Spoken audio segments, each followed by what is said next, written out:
আমাদের দেখেন আমরা শুরু করি। সেল ফোন সব আনমিউট করে দেন। যখন কথা বলা দরকার হয় মিউট করে নিন, আনমিউট করে। ঠিক আছে, আমরা শুরু আমি করি তাহলে।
হ্যালো,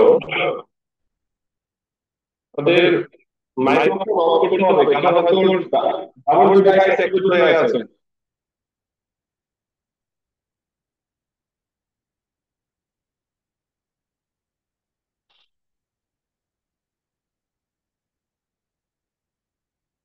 হ্যালো, আমাকে শুনতে পাচ্ছেন? ইকো হচ্ছে স্যার, ইকো হচ্ছে, শুনতে ইকো পাচ্ছি। হচ্ছে। আপনাদের কারো মাইক্রোফোন অন হয়ে আছে, মাইক্রোফোনটি অফ করে দেন। হ্যালো, স্যার একটু কথা বলেন স্যার। শুনতে পান আমাকে? এখন ঠিক আছে স্যার। হ্যাঁ স্যার, কি হচ্ছে বলছি। আপনারা সম্ভবত কেউ ডাবল ডিভাইসে আছেন। যারা মাল্টিপল ডিভাইসে আছেন, একটা ডিভাইস অফ করেন।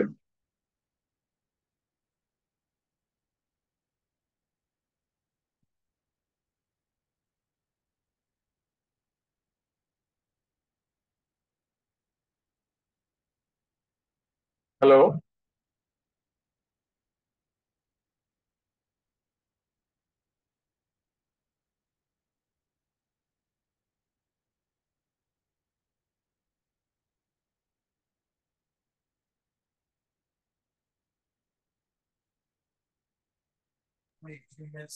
স্যার শুরু করতে পারেন।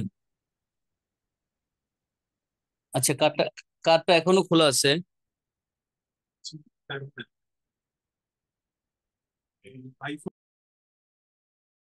হ্যালো, আমাকে শুনতে পান এখন?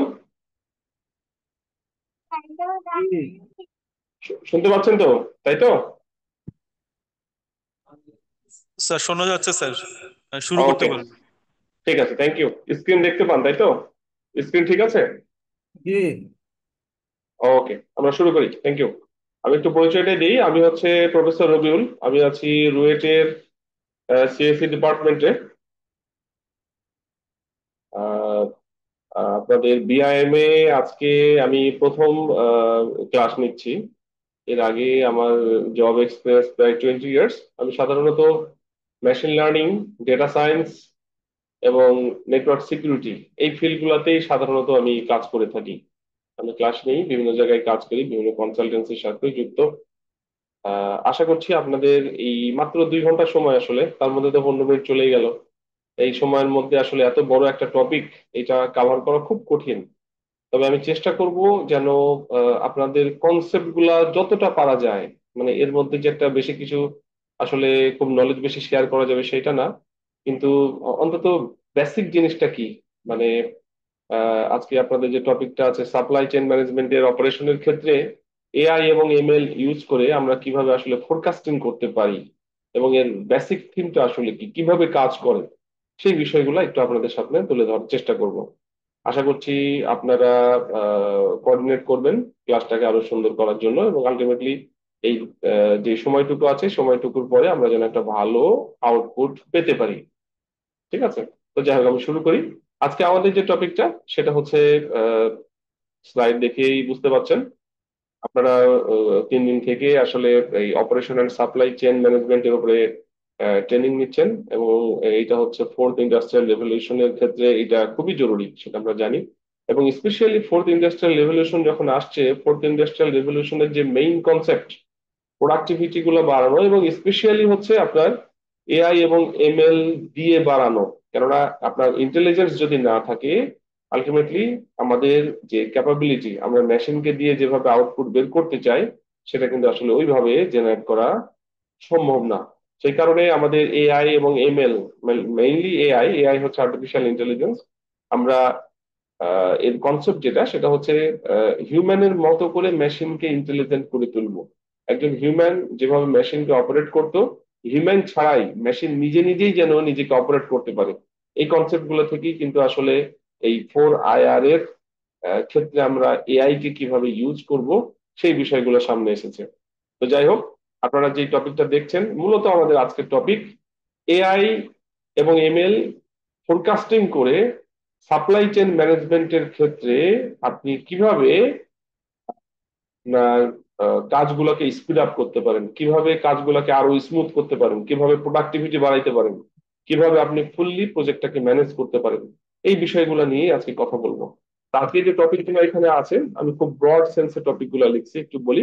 Forecasting with operation and supply chain management. আসলে অপারেশন অ্যান্ড সাপ্লাই চেইন ম্যানেজমেন্টের ক্ষেত্রে ফোরকাস্টিংটা কেমন হতে পারে, আমরা কোন কোন বিষয়গুলো নিয়ে কথা বলবো। ফোরকাস্টিং মানে বুঝতেই পারছেন, আমরা হচ্ছে ফিউচারকে প্রিডিক্ট করার যে কনসেপ্ট, যে আপনি অপারেশন চালাবেন একটা অর্গানাইজেশনের ক্ষেত্রে, একেবারে র ম্যাটেরিয়াল থেকে শুরু করে কাস্টমারের হাতে প্রোডাক্টটা পৌঁছে দেওয়া পর্যন্ত আপনার একেবারে শুরু থেকেই যদি আমরা চিন্তা করি যে কাস্টমারের ডিমান্ডটা কি, কাস্টমার কি চায়, কনজিউমারের আসলে নিডটা কি, সেই নিডটাকেও আসলে আমাদের ফোরকাস্টিং এর মধ্যে নিয়ে আসতে হবে। হ্যাঁ, তো সেই জিনিসগুলি, যেমন ধরেন একটা এক্সাম্পল দিই, এটা হলো আহ আপনি একটা সুপার শপে ম্যানেজমেন্টের দায়িত্বে আছেন। তা আপনার ওখানে সাপ্লাই চেইন ম্যানেজ করতে হবে। তো খুব সিম্পল আমরা যদি চিন্তা করি, সুপার শপ কি করে, বিভিন্ন জায়গা থেকে প্রোডাক্ট কিনে নিয়ে আসে এবং কাস্টমারদেরকে সার্ভিস প্রোভাইড করে। তো এক জায়গায় হয়তো এরিয়া ভেদে কোনো এক জায়গায় একটা সুপার শপ আছে, সেই সুপার শপে আপনার কি ধরনের প্রোডাক্ট আপনি রাখবেন। যেমন আমি যদি চিন্তা করি সিজনাল বেসিসে আমি প্রোডাক্ট গুলো রাখবো। এখন যেমন রেনি সিজন, রেনি সিজনে ওইখানকার এরিয়ার লোকজন কোন ধরনের প্রোডাক্ট বেশি ইউজ করে। তো আমি যদি এরকম 2-3 বছরের ডাটা পেয়ে যাই, ওই এরিয়ার লোকজনের ডাটা, যে তারা আসলে ও ধরনের ওই সুপার শপেরই প্রিভিয়াস 3 বছরের ডাটা আমার কাছে আছে, বিভিন্ন মান্থ ওয়ারি, যে তারা কোন ধরনের প্রোডাক্ট কোন মাসে বেশি ইউজ করেছে বা কিনেছে সুপার শপ থেকে। তাহলে আমরা কিন্তু এআই এবং এমএল বা এমএল এর মেশিন লার্নিং অ্যালগোরিদম ইউজ করে আমরা কিন্তু খুব সহজেই প্রিডিক্ট করতে পারি যে সামনে মাসে আমরা কোন কোন প্রোডাক্ট গুলা দিয়ে সুপার শপটাকে বেশি করে সাজাইলে প্রোডাক্ট কাস্টমাররা বেশি অ্যাট্রাক্ট হবে এবং প্রোডাক্টিভিটি বাড়বে। তো এইটা এটা হলো একটা ফোরকাস্টিং এর এক্সাম্পল। জাস্ট এটা একটা সিম্পল এক্সাম্পল দিলাম। আপনি এখন যদি চিন্তা করেন যে এটা একটা সিম্পল সুপার শপের এক্সাম্পল দিলাম, আপনি সুপার শপ জাস্ট যে কাজটা করে, তারা প্রোডাক্ট নিয়ে এসে তাদের শপে রাখে এবং লোকজন এখান থেকে কিনে নিয়ে যায়। বিষয়টা কিন্তু অনেকটাই খুব ইজি টাইপের ম্যাটার। কিন্তু যদি আপনি একটু ডিফারেন্ট ওয়েতে চিন্তা করেন, যে একটা ম্যানুফ্যাকচারিং কোম্পানি তারা র ম্যাটেরিয়াল কিনে নিয়ে আসে, ওইখানে এমপ্লয়ীদের রিক্রুট করে, এমপ্লয়ীদের ম্যানেজ করে, র ম্যাটেরিয়াল থেকে বিভিন্ন ফেজে তারা প্রোডাক্ট তৈরি করে, সেই প্রোডাক্টগুলোকে অ্যাসেম্বল করে, তারপরে কাস্টমারের ডিমান্ড অনুসারে বিভিন্ন জায়গায় সাপ্লাই দেয়। আলটিমেটলি কাস্টমারদের চাহিদা তারা পূরণ করছে, একেবারে র ম্যাটেরিয়াল কেনা থেকে শুরু করে তাদের ফাংশনালিটি কিন্তু আরো বেশি। তো সাপ্লাই চেইন ম্যানেজমেন্টে আমরা সেই জিনিসটাই কিন্তু ডিল করি।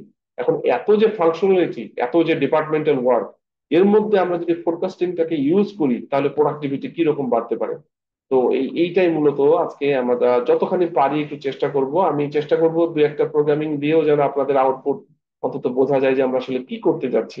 তো দেখা যাক, সময় খুবই কম, কম সময়ের মধ্যে যতটা বেশি আমরা শেয়ার করতে পারি ইনফরমেশন, আমরা এই জিনিসগুলো নিয়ে আলোচনা করব। সেকেন্ড হচ্ছে কোলাবোরেটিভ প্ল্যানিং নিয়ে কিছু আপনাদের সিলেবাসের মধ্যে ছিল, আমি দেখলাম সেটা নিয়ে কিছু কথা বলবো। এটা মেইনলি পার্টনারশিপে আপনি কিভাবে সাপ্লাই চেইন ম্যানেজমেন্টের কাজগুলো করতে পারেন তার কিছু আইডিয়া এখানে দেওয়া আছে, এবং স্পেশালি আমরা যেহেতু আজকে এআই এমএল নিয়ে কথা বলছি, তো কোলাবোরেটিভ প্ল্যানিং গুলা এআই বা এমএল এর উপরে বেস করে আমরা কিভাবে করতে পারি সেইটা নিয়ে কথা বলা আছে। Third, AI ML forecasting for supply chain ম্যানেজমেন্টে আমরা যে বিষয়গুলো আলোচনা করব মূলত এই জিনিসগুলা এআই এবং এমএল এর বেসিক কনসেপ্ট থেকে শুরু করে আমরা কিভাবে কাজ করতে পারি একটু ডিটেলস আমরা দেখাবো, যে আর্টিফিশিয়াল ইন্টেলিজেন্স আসলে কি, কোথায় থেকে আসলো, আমরা এটা মেশিনে আমাদের ইন্টেলিজেন্স গুলোকে কিভাবে প্রোভাইড করব। কেউ কিছু বলছেন? আমাকে কি শুনতে পান আপনারা? জি স্যার, শুনতে পাচ্ছি স্যার। জি স্যার, ক্লিয়ার। Thank you.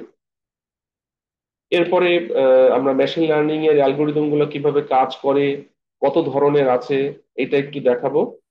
কেননা এটা লাগবে, আপনি কোন ধরনের কাজ করতে চাচ্ছেন তার উপরে বেস করে আপনি কি করবেন সেই বিষয়গুলো মাথায় রাখা। এরপরে আমাদের এই এআই এমএল দিয়ে ফোরকাস্টিং করে আমাদের প্রোডাক্টিভিটি গুলোকে কিভাবে আমরা বাড়াবো, অ্যাকুরেসি কিভাবে বাড়াবো, কিভাবে স্পিড আপ করবো সেই বিষয়গুলো নিয়েও কথা বলতে পারি। এরপরে আমাদের বিভিন্ন টাইপের আসলে অ্যালগোরিদম আছে মেশিন লার্নিং এর, আমরা আমাদের সেই কাজের ধরন অনুসারে কি ধরনের অ্যালগোরিদম ইউজ করব সেই বিষয়গুলো নিয়েও কথা বলা আছে এখানে। এবং সব শেষে আমরা কি করলাম আজকে সেটা নিয়ে হয়তো আপনাদের 5-7 মিনিট একটু কোশ্চেন শুনবো, শুনে তার অ্যান্সার দেওয়ার চেষ্টা করবো, এবং এইভাবে আমরা 2 ঘন্টাটা যেন ফুলফুলি পার করতে পারি সেই বিষয়গুলা নিয়ে চিন্তা করছি, ঠিক আছে? তো এইখানে আসলে আমি জাস্ট একটা স্লাইডের পেজই তৈরি করেছি, এর ব্যাক এন্ডে আসলে আমি এখন ডকুমেন্ট গুলো একটা একটা করে বের করে আপনাদেরকে কিছুটা বলার চেষ্টা করব। আমরা প্রথমে যে টপিকটা দেখবো সেটা হচ্ছে forecasting with operation and supply chain management, বিষয়টা আসলে কি সেটা একটু দেখার চেষ্টা করি। এখানে যে ডকুমেন্ট গুলো আছে আমি আপনাদের সাথে শেয়ার করে দেবো, আপনারা সব ডকুমেন্ট পরে পেয়ে যাবেন।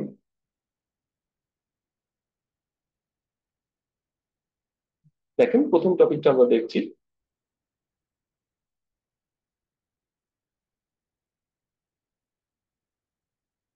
Supply chain management. আপনারা এই টপিক আমার থেকে ভালো জানেন, কেননা এইটা হচ্ছে আপনারা অলরেডি হয়তো এক্সপার্ট এবং বিভিন্ন জায়গা থেকে এসেছেন, কাজ করছেন, এবং গত কয়েকদিন থেকে আপনাদের এই বিষয়গুলো জানানো হচ্ছে।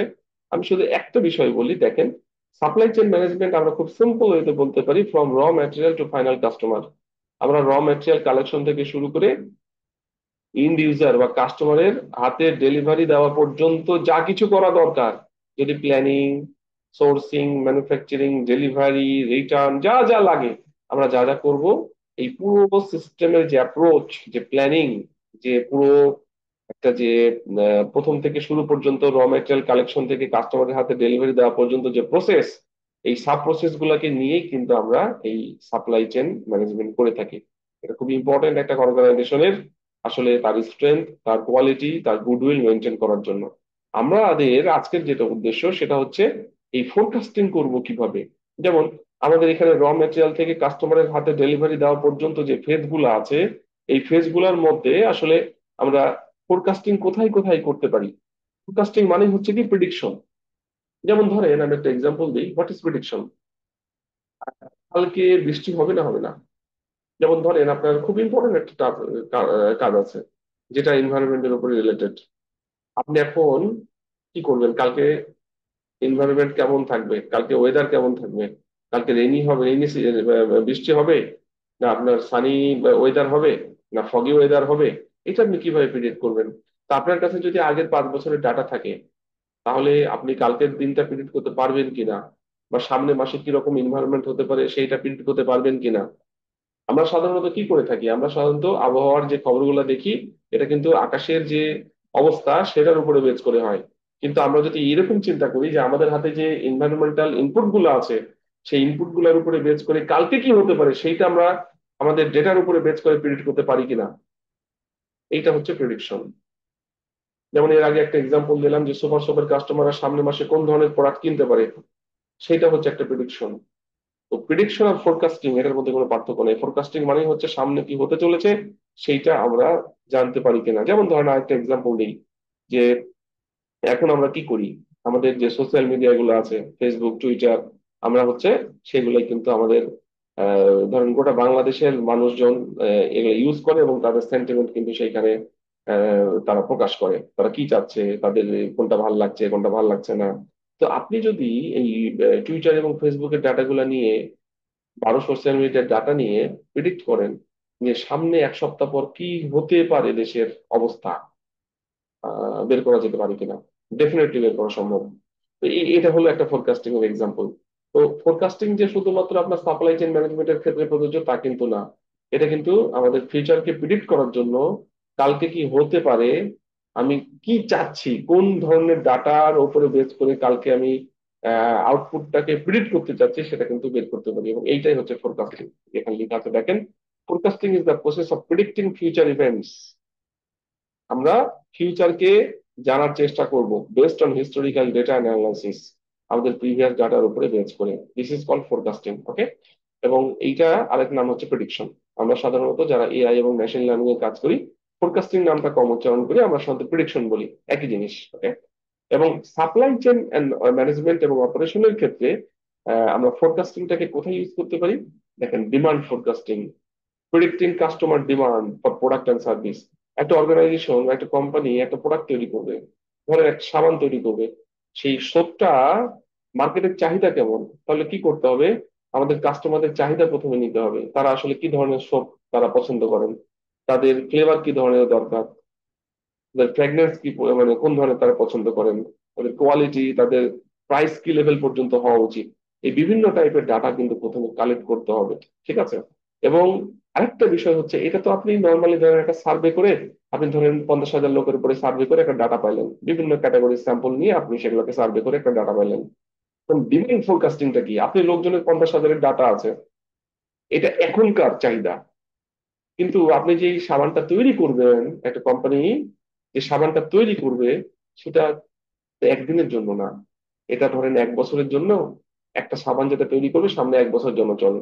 তাহলে ওই প্রিভিয়াস ডাটা থেকে যে 50,000 পিপুলের যে ডাটা নিলেন, সামনে 1 বছর পর বা 6 মাস পর তাদের চাহিদা কি হতে পারে, সেটা কিন্তু আমরা ফোরকাস্ট করতে পারি। কেননা আপনি যদি ওই সাবানটা শুধু কাস্টমারদের চাহিদা অনুসারে, ধরেন আজ পর্যন্ত চাহিদা নিলেন, কালকে মার্কেটে তৈরি করে একটা সাবান ছেড়ে দিলেন, এটা কিন্তু চাহিদার সাথে রিকোয়ারমেন্ট কিন্তু বেশি দিন টিকবে না। এটা 3 মাস পরে দেখা যাচ্ছে কাস্টমারদের চাহিদা চেঞ্জ হয়ে গেছে। তাহলে কিন্তু আপনি চাচ্ছিলেন যে ওই একটা সাবান আপনি হচ্ছে 1 বছর পর্যন্ত মার্কেটে রাখতে চান, তাহলে কিন্তু আপনার 3 মাস পরে সেই প্রোডাক্টিভিটি কমে কমে যাবে, কেননা কাস্টমারদের চাহিদা কমে যাবে। তাহলে আপনাকে কি করতে হবে? এই 3 মাসের জন্য যেটা তৈরি করলেন, সেটার সাথে আরো পরের 9 মাসের চাহিদা কি হতে পারে, সেটার একটা ডিমান্ড ফোরকাস্ট করেই কিন্তু আপনাকে সেটা তৈরি করতে পারলে সেটা কিন্তু বেটার। তো এইটা হলো কাস্টমারদের চাহিদা, কিন্তু আমরা এআইএমএল দিয়ে খুব সহজেই তৈরি করতে পারি। ডিমান্ড ফোরকাস্টিং তো বললাম। সাপ্লাই ফোরকাস্টিং, দেখেন আপনি সাপ্লাইটা আসলে কিভাবে হতে পারে, আপনার যে সাবানটা আপনি তৈরি করলেন সেটা ইউজারদের কাছে সাপ্লাই কি আসলেই দিতে পারবেন? যেটা বললাম যে পরের 9 মাস আপনি কি তাদের হাতে যে পৌঁছাবেন, লোকজন পছন্দ কি করবে? দেখেন এখানে কি লেখা আছে, estimating availability of raw materials আর প্রোডাকশন ক্যাপাসিটি। এটা হচ্ছে যে এটা যদিও ফিউচারের কথা ওইভাবে, মানে আমরা যে তৈরি করলাম সেটার কথা বলে নাই, ওইটাও এর মধ্যে পড়ে। তবে এইখানে যেটা বলেছে সেটা হচ্ছে আপনার র ম্যাটেরিয়াল থেকে আপনি যে প্রোডাক্টটা তৈরি করবেন সেই পরিমাণ র ম্যাটেরিয়াল আপনার হাতে অ্যাভেলেবল আছে কিনা, আপনার প্রোডাকশন ঠিক মতো চলবে কিনা। ফাইন্যান্সিয়াল ফোরকাস্টিং, আপনি খরচ কত হতে পারে তার কস্ট প্রিডিক্ট করতে পারেন, রেভিনিউ কত জেনারেট হতে পারে সেটা প্রিডিক্ট করতে পারেন। ঠিক আছে। তো ফাইন্যান্সিয়াল যে ম্যাটেরিয়াল গুলো আছে বা কম্পোনেন্ট গুলো আছে সেগুলো কিন্তু আপনি প্রিডিক্ট করতে পারেন। তো যাই হোক না কেন, আমাদের এখানে সাপ্লাই চেইন ম্যানেজমেন্টের ক্ষেত্রে যে সাব ফেজ গুলো ছিল, সেই সাব ফেজ গুলোর প্রত্যেকটাকেই কিন্তু আমরা, প্রত্যেকটা ফেজের মধ্যে আমরা এই ফোরকাস্টিং বা প্রেডিকশন ইউজ করে আমাদের কোয়ালিটি আরো বেটার করতে পারি এবং ভালো করতে পারি। একটা সিম্পল এক্সাম্পল দিই, ধরেন আপনার ফিউচারকে যদি কেউ জানে, তাহলে ডেফিনেটলি রেজাল্ট ভালো হবে, তাই না? একটা সিম্পল এক্সাম্পল দিই। আপনি ধরেন যে আমি যদি পেছনে ফিরে তাকাই, কোম্পানির কথা চিন্তা করে বাদ দেন, আমার নিজের লাইফের দিকে যদি তাকাই, আমি যদি এখন তাকাই যে আমার 5 বছরে আমি কি কি কাজ করেছি, আমার কাছে মনে হবে এই কাজটা না করলে ভালো হতো, এই কাজটা করলে ঠিক ছিল, বা আমি যদি আগে বুঝতে পারতাম তাহলে এই কাজটা করতাম না। তাহলে এই সময়টা আমি যে কাজটা ভালো ছিল সেইটা ইউজ করলে আজকে যে জায়গায় আমি দাঁড়িয়ে আছি হয়তো এখানে দাঁড়িয়ে থাকতাম না, অনেক উপরে চলে যেতাম। তাই তো? তো এইটা আমরা সামনের এসে পেছনে অতীতকে দেখছি। তো যদি আমরা এখনই এটা করি, ফিউচার কে দেখতে পাই। যেমন 5 বছর আগে আমি যদি দেখতে পাইতাম যে এই পরের 5 বছরে কি হবে, তাহলে কিন্তু আমার যে মিস্টেকস গুলো ছিল সেটা কিন্তু আমি করতাম না। তো এই যে ফোরকাস্টিং করা বা এই যে প্রিডিক্ট করা, সেই প্রিডিকশনের ভ্যালু তো বুঝতেই পারছেন। আজ যদি আমরা বুঝতে পারি যে 5 বছর পরে কি হতে পারে, তাহলে কি অবস্থা হবে। আমি কিন্তু ভুলগুলা করব না, আমি আমার কোয়ালিটি ডেভেলপ করার জন্য যা করার দরকার করবো। এখন আপনি যদি এই এআই এমএল এক্সপার্ট হন এবং সাপ্লাই চেইন ম্যানেজ করতে চান, আপনি যদি একটা কোম্পানিতে এইভাবে বলতে পারেন বা কোম্পানিকে দেখাইতে পারেন যে আমি হচ্ছে তোমার কোম্পানির ফিউচারে কি হবে, আমি তোমাকে বলে দিতে পারবো, আমার তোমার যে ডাটা আছে সেই ডাটার উপরে বেস করে যে কি হতে পারে প্রেডিক্ট করতে পারবো, তাহলে আপনাকে কিন্তু কোম্পানি কি করবে, বুঝতে পারছেন আপনার ভ্যালু কোথায় যাবে। তো আসলে আলটিমেটলি কিন্তু এই কাজগুলোই হচ্ছে এখনো।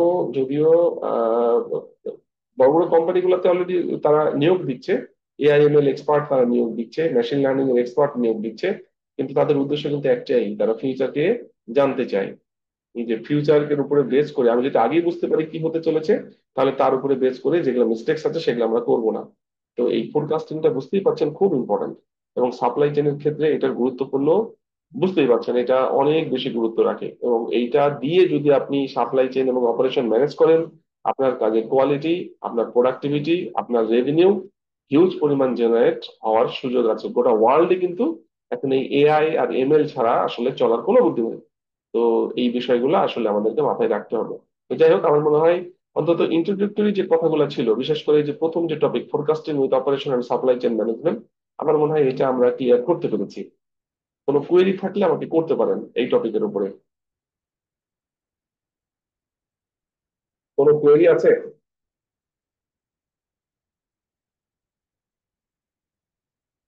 আমাকে শুনতে পান? একটু রেসপন্স করেন, নাহলে আমি বুঝতে পারবো না। জি স্যার, শুনতে পাচ্ছি স্যার।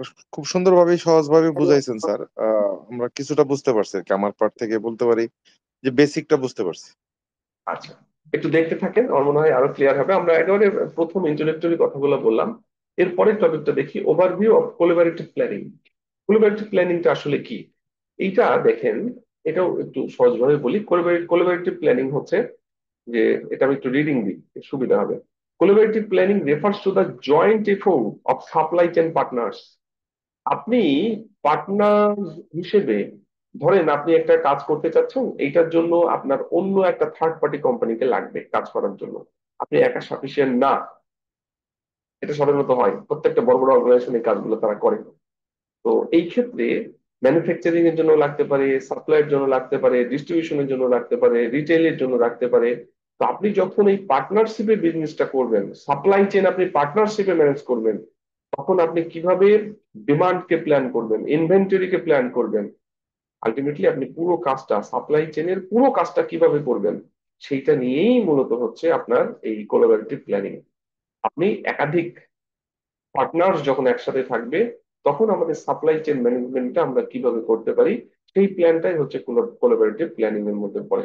এটা কেন দরকার? এটা দরকার হচ্ছে better alignment, responsiveness, efficiency across the entire supply chain. এইটা যখন একাধিক কোম্পানি একসাথে কাজ করে, তখন তাদের প্ল্যানিং গুলা কিন্তু আরো একটু মানে কনসেন্ট্রেট হওয়া দরকার, তাছাড়া কিন্তু আউটপুট কিন্তু ভালো আসবে না। আমাদের এই কোম্পানিগুলো কখন যুক্ত হয়, আলটিমেটলি আরো বেটার সার্ভিস দেওয়ার জন্য, আরো বেটার বেটার প্রোডাক্ট কোয়ালিটি বা প্রোডাক্টিভিটি বাড়ানোর জন্য। সেক্ষেত্রে যদি প্ল্যানিং গুলো ভালো না হয়, প্ল্যানিং গুলো যদি স্মুথ না হয়, কে কিভাবে কাজ করবে, কার কতটুকু পার্ট, কে কিভাবে কাজ করতে পারে, কতটুকু কে কাকে হেল্প করতে পারে, এই বিষয়গুলো আমরা যদি ম্যানেজ করতে পারি ঠিক মতো, এটাই হচ্ছে কোলাবোরেটিভ প্ল্যানিং এর মধ্যে পড়ে। এখন কোলাবোরেটিভ প্ল্যানিং এর মধ্যে যে বিষয়গুলা আসলে এখানে আছে দেখেন, এই যে joint development of business plan, promotions, product launch, আপনি কিভাবে বিজনেস প্ল্যান করবেন, কিভাবে প্রোডাক্টের প্রমোশন করবেন, প্রোডাক্টকে কিভাবে তৈরি করার পরে লঞ্চ করবেন, এগ্রিমেন্ট অন সেলস টার্গেট, কিভাবে সেলের টার্গেট গুলাকে আপনি মিট আপ করবেন, টাইমলাইন কিভাবে ম্যানেজ করবেন, আপনাদের যে রিসোর্স গুলো আছে দুই কোম্পানির, সেই রিসোর্স গুলাকে কিভাবে ম্যানেজ করা যেতে পারে। ঠিক আছে, এরপরে দেখেন আমাদের যে টপিকটা স্পেশালি, এটা কিন্তু আমাদের টপিক না কোলাবোরেটিভ প্ল্যানিং। আমাদের টপিক হচ্ছে এআই দিয়ে কোলাবোরেটিভ প্ল্যানিং এর কাজগুলা কিভাবে করা যায়, এইটা এর মধ্যে আছে কোলাবোরেটিভ ফোরকাস্টিং। এইটা একটু দেখাই। Sharing historical data and market intelligence. যেমন ধরেন একটা এক্সাম্পল দিই, আপনি আপনার কোম্পানি খুব ভালো প্রোডাকশন করতে পারে, কিন্তু আপনার কোম্পানিতে ওই ধরনের কোনো কোয়ালিফাইড ইউনিট নাই যারা আপনার প্রিডিকশন করতে পারবে বা ফোরকাস্টিং করতে পারবে। তাহলে আপনাকে কি করতে হবে? আরেকটা কোম্পানির হেল্প নিতে হবে। আপনার ওই কোম্পানি কি করবে? আপনাকে কাস্টমারের ডিমান্ড গুলা দিবে, যে আপনার এই প্রোডাক্টের উপরে মার্কেটে কি ধরনের প্রোডাক্ট চালু আছে, এবং কাস্টমাররা কি ধরনের প্রোডাক্ট সাধারণত ইউজ করে, তারা কি চায়, মেইনলি তাদের ডিমান্ড গুলাকে ফোরকাস্ট করা। তারপরে হচ্ছে র মেটেরিয়াল আপনার কাছে আছে ঠিক আছে, কিন্তু কাস্টমারদের ডিমান্ড অনুসারে সামনে 6 মাস পরে কি ধরনের প্রোডাক্ট মার্কেটে অ্যাভেলেবল থাকা দরকার, তা আপনার র মেটেরিয়াল কি পরিমাণ লাগবে, আপনি সাপ্লাই যে দিবেন কাস্টমারের হাত পর্যন্ত, কাস্টমার ইন পর্যন্ত, সেই সাপ্লাইটা কিভাবে তাদের কাছে পৌঁছাতে পারে। ঠিক আছে, এই যে বিষয়গুলা, এগুলা কিন্তু আপনার এই কোলাবরেটিভ ফোরকাস্টিং এর মধ্যে যাবে। ঠিক আছে, এই যে তারপরে দেখেন কো ডেভেলপিং ডিমান্ড ফোরকাস্টিং, একসাথে দুইটা কোম্পানি যেন কাজ করতে পারে, দুই বা ততোধিক কোম্পানি যেন কাজ করতে পারে। ঠিক আছে, এই এই এই আর কি মোটামুটি ভাবে কোলাবরেটিভ প্ল্যানিং হচ্ছে, আমরা যদি খুব সিম্পল ওয়েতে বলি, আমাদের মাল্টিপল অর্গানাইজেশন একসাথে যখন কাজ করবে, তাদের প্ল্যানিং গুলাকে কোলাবরেটিভ প্ল্যানিং এর মধ্যে কিভাবে আনা যায়, এবং সেই ক্ষেত্রে আমরা AI/ML গুলাকে কিভাবে ইউজ করতে পারি, এটা নিয়েই মূলত এখানে বলা আছে। আমি আপনাদের ডকুমেন্টটা দিয়ে দিব, যতটুকু পারেন একটু দেখবেন এখানে। এই যে হাউ কোলাবরেটিভ প্ল্যানিং ওয়ার্কস, এটা হচ্ছে এগ্রিমেন্ট, তাদের নিজেদের মধ্যে এগ্রিমেন্ট থাকা দরকার, তাদের নিজেদের যে ডেটা সেই ডেটাগুলো শেয়ার করা দরকার, আদারওয়াইজ কিন্তু কাজ করা যাবে না। সেলস, ইনভেন্টরি, ফোরকাস্ট, ডাটা আর এক্সচেঞ্জ ভায়া সিকিউর সিস্টেম, এটা কিন্তু খুব ইম্পর্টেন্ট। একটা কোম্পানির যে ডেটা, যেমন ধরেন আমি বললাম একটা জিনিস, যে সুপার শপের যে এক্সাম্পল দিলাম, ধরেন একটা জায়গায় একটা সুপার শপ নতুন ভাবে এস্টাবলিশ হতে যাচ্ছে, চাচ্ছে যে নতুন ভাবে এস্টাবলিশ হতে। তো ওই নতুন এস্টাবলিশ, সরি, নতুন ভাবে তৈরি হতে যাওয়া যে সুপার শপ, সেই সুপার শপের ধরেন ওই এরিয়াতে আরেকটা সুপার শপ আছে, কোনোভাবে যদি ওই নতুন ভাবে এস্টাবলিশ হওয়া নতুন ভাবে ডেভেলপ হওয়া সুপার শপ ওই পুরাতন এক্সিস্টিং যেটা খুব ভালো চলে তার ডাটাগুলো পেয়ে যায় গত 3 বছরে, তাহলে কিন্তু যে মার্কেটে এখন ওই যে আপনার এক্সিস্টিং যে সুপার শপ, তার কিন্তু সমস্যা শুরু হবে। কেননা ওর 3 বছরের ডাটা নিয়ে ওইখানকার কাস্টমাররা কি ধরনের জিনিস পছন্দ করে, তাদের চাহিদা কি, তারা সামনে কি পেতে পারে, এই অ্যানালাইসিস গুলা, ডেটা সায়েন্স দিয়ে এই অ্যানালাইসিস গুলো প্রিডিক্ট করে যদি নতুন যে সুপার শপটা হচ্ছে সেখানে প্রোডাক্ট তৈরি করা হয়, এবং তাদের আসলে ডাটা পেয়ে যাওয়া মানে কি, তাদের ভেতরের যে আসলে ফিলোসফি, তাদের যে সাইকোলজি, তাদের যে বিজনেস স্ট্র্যাটেজি, সবকিছু তারা কিন্তু পেয়ে যাবে। তো এটা পেয়ে গেলে কিন্তু মুশকিল, তারা কিন্তু বসে থেকেই তাদের ফুল স্ট্র্যাটেজি কিন্তু তাদের চোখের সামনে ভাসবে নতুন কোম্পানিটার কাছে। তারা যদি ওটা ইউজ করে তার সাথে যুক্ত করে, তাহলে ডেফিনেটলি ওই কোম্পানি কিন্তু মার্কেটে টিকে থাকা কঠিন। তো এই ডেটা শেয়ারিং কিন্তু খুব ইম্পর্টেন্ট, একটা অর্গানাইজেশনের ডেটা মানে হিউজ ইম্পর্টেন্স রাখে এখন, এখন অন্তত রাখে। কেননা আপনার কোম্পানিগুলো কিন্তু আসলে যখন নিজেকে ডেভেলপ করতে চায়, তার নিজের ডাটা তো অ্যানালাইসিস করেই, তার আশেপাশে তার যারা কম্পিটিটর তাদের ডাটা অ্যানালাইসিস করে ফোরকাস্ট করে তারা কিন্তু হচ্ছে তার কোম্পানির ডেভেলপমেন্টটা খুঁজে। তো এই বিষয়গুলো মাথায় রাখা খুব জরুরি। ঠিক আছে, তো ডেটা শেয়ারিং যখন করতে হবে একটা কোম্পানি থেকে আরেকটা কোম্পানির কাছে, সেইটা যেহেতু খুবই সেন্সিটিভ, অতএব ওইটার সিকিউরিটি, কনফিডেন্সিয়ালিটি যেন মেনটেন করা হয় সেটা মাথায় রাখা। জয়েন্ট ফোরকাস্টিং, এই যে একসাথে ফোরকাস্ট করা যেতে পারে। ঠিক আছে, তারপরে ম্যানেজমেন্টটা যেন ঠিক মতো হতে পারে, এক্সিকিউশন ঠিক মতো হয়, এবং তারা যে কি কাজ করলো, এই KPI কি পারফরমেন্স ইন্ডিকেটর কিছু থাকা দরকার, এবং সেগুলো আমাদের মনিটরিং এবং স্ট্র্যাটেজির মাধ্যমে সেগুলো মেনটেন করতে হবে। তো যাই হোক, আমরা এখানে এখানে অনেক কিছুই আছে। আমরা যদি কোলাবোরেটিভ প্ল্যানিং করি, যেমন এখানে যে জিনিসগুলো বলছে, কোলাবোরেটিভ প্ল্যানিং হচ্ছে আমরা সাধারণত যেটা চিন্তা করি, আমার একটাই কোম্পানি, এই কোম্পানি থেকেই ইউজারের কাছ থেকে ডিমান্ড নিব, এই কোম্পানি হচ্ছে র ম্যাটেরিয়াল বাইরে থেকে নিয়ে আসবে, এই কোম্পানি র ম্যাটেরিয়াল দিয়ে প্রোডাকশন করবে, করে কাস্টমারের কাছে সার্ভিস দিবে। আসলে এইটা যে খুব ভালো অ্যাপ্রোচ সেটা কিন্তু না। এখন যে কোম্পানিগুলো মার্কেটে লিডিং পজিশনে আছে, তারা ম্যাক্সিমামই কিন্তু কোলাবোরেটিভ প্ল্যানিং এর মধ্যে আছে। তারা হয়তো কাস্টমার ডিমান্ড আরেকটা কোম্পানিকে দিয়ে করায়, তারা হয়তো র ম্যাটেরিয়ালটাকে আরেকটা কোম্পানি দিয়ে নিয়ে আসায়, প্রোডাকশন হয়তো তারা নিজেরা করে বা ওটাও থার্ড পার্টি দিয়ে করায়, সাপ্লাই আরেকটা কোম্পানিকে দিয়ে করায়। মানে আসলে ম্যানেজ করতে পারলে বেটার, আর যদি নিজেরা করা যায় সেটাও বেটার। কিন্তু একেবারেই একটা আহ, বড় কোম্পানি প্রত্যেকটা কাজ যে সে নিজেই করবে তা কিন্তু না। তাকে অন্য কোম্পানির সাথে আসলে কোলাবোরেট করে কাজগুলো করা দরকার, সেটা হচ্ছে কোলাবোরেটিভ প্ল্যানিং এর মধ্যে পড়ে। এবং এইটা করলে যেটা হবে, বেটার ফোরকাস্ট অ্যাকুরেসি পাওয়া যাবে, ইনভেন্টরি কস্ট কমে যাবে, কাস্টমার সার্ভিস হাই হয়ে যাবে, ট্রাস্ট এবং ট্রান্সপারেন্সি বাড়বে, রিস্ক এবং রিওয়ার্ড শেয়ার হবে। যে একটা কোম্পানি একটা নতুন একটা প্রোডাক্ট মার্কেটে যদি লঞ্চ করে, সেটার যে রিস্ক বা সেটা যদি ভালো হয় খারাপ হয় যেটাই হোক, এটা শেয়ার করা সম্ভব। আলটিমেটলি এভাবেই কোম্পানিগুলো আসলে, যেগুলা বড় বড় ইন্টারন্যাশনাল কোম্পানি, এভাবেই কাজ করে। তো আমাদের এই জিনিসগুলো মাথায় রাখা এবং সব ক্ষেত্রেই আমাদের যতটা পারা যায় এআই দিয়ে ফোরকাস্ট করে ডেটা সায়েন্স অ্যাপ্লাই করে কাজগুলো করা দরকার। এখানে বেশ কিছু কোম্পানির এক্সাম্পল আছে, তারা কিভাবে কাজ করে সেগুলো দেখানো হচ্ছে। আমাদের সময়ের সমস্যা আছে, এত সবার সময় নাই আমাদের হাতে আসলে, ওই জন্য আমি এত কিছু দেখাচ্ছি না, মোটামুটি ভাবে আপনারা দেখবেন। ঠিক আছে, তো আমাদের এই সেকেন্ড টপিকটা মোটামুটি ভাবে আমরা আলোচনা করলাম। এটা একটু বলি, কোলাবোরেটিভ প্ল্যানিং হচ্ছে একাধিক কোম্পানিদের মধ্যে যদি আমরা পার্টনারশিপে বিজনেস করি, তখন তাদের মধ্যে প্ল্যানিংটা কেমন হওয়া দরকার, এবং স্পেশালি আমরা ফোরকাস্ট করবো কিভাবে। আমাদের হচ্ছে আহ, আহ, একাধিক কোম্পানিগুলা নিজেরা নিজেরা ফোরকাস্ট করতে পারে, একসাথে করতে পারি, তবে ডেটা খুবই সেন্সিটিভ, সেই ব্যাপারে মাথায় রেখে আসলে কাজগুলো করা দরকার। এই হচ্ছে মোটামুটি আমাদের প্রথম যে দুইটা টপিক, একেবারে বেসিক যে টপিক গুলা, সেগুলো নিয়ে আলোচনা করলাম। এরপরে আমরা একটু ধীরে ধীরে ডিটেলস এর মধ্যে যাব। আমাদের হাতে 1 ঘন্টা 15 মিনিট সময় আছে। আশা করছি এই সময়ের মধ্যে আমরা যতটা পারা যায় একটু এআই কি, এমএল কি, এআই এমএল দিয়ে কিভাবে আমরা ফোরকাস্ট করতে পারি, তার দু একটা এক্সাম্পল আপনাদেরকে দেখানোর আমার প্ল্যান আছে। ঠিক আছে, আমরা একটু শুরু করি তাহলে।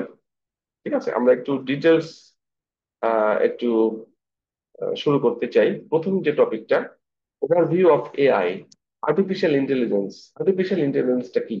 আমি তো অনেক বড় বই আপনাদের এখানে রেখে দিয়েছি। হ্যাঁ হ্যাঁ, আমি এই কোর্সটা নিই প্রায় 2005 সাল থেকে আমার ইউনিভার্সিটিতে, নিউরাল নেটওয়ার্কস। ওই বইটা এখানে দেওয়া আছে, একটা ছোট্ট একটা বই, নিউরাল কম্পিউটিং এন্ড ইন্ট্রোডাকশন। এই বইয়ের প্রথম চ্যাপ্টারটা এক্সেলেন্ট লেখা আছে যে আসলে এআইটা কি, চ্যাপ্টার ইন্ট্রোডাকশন।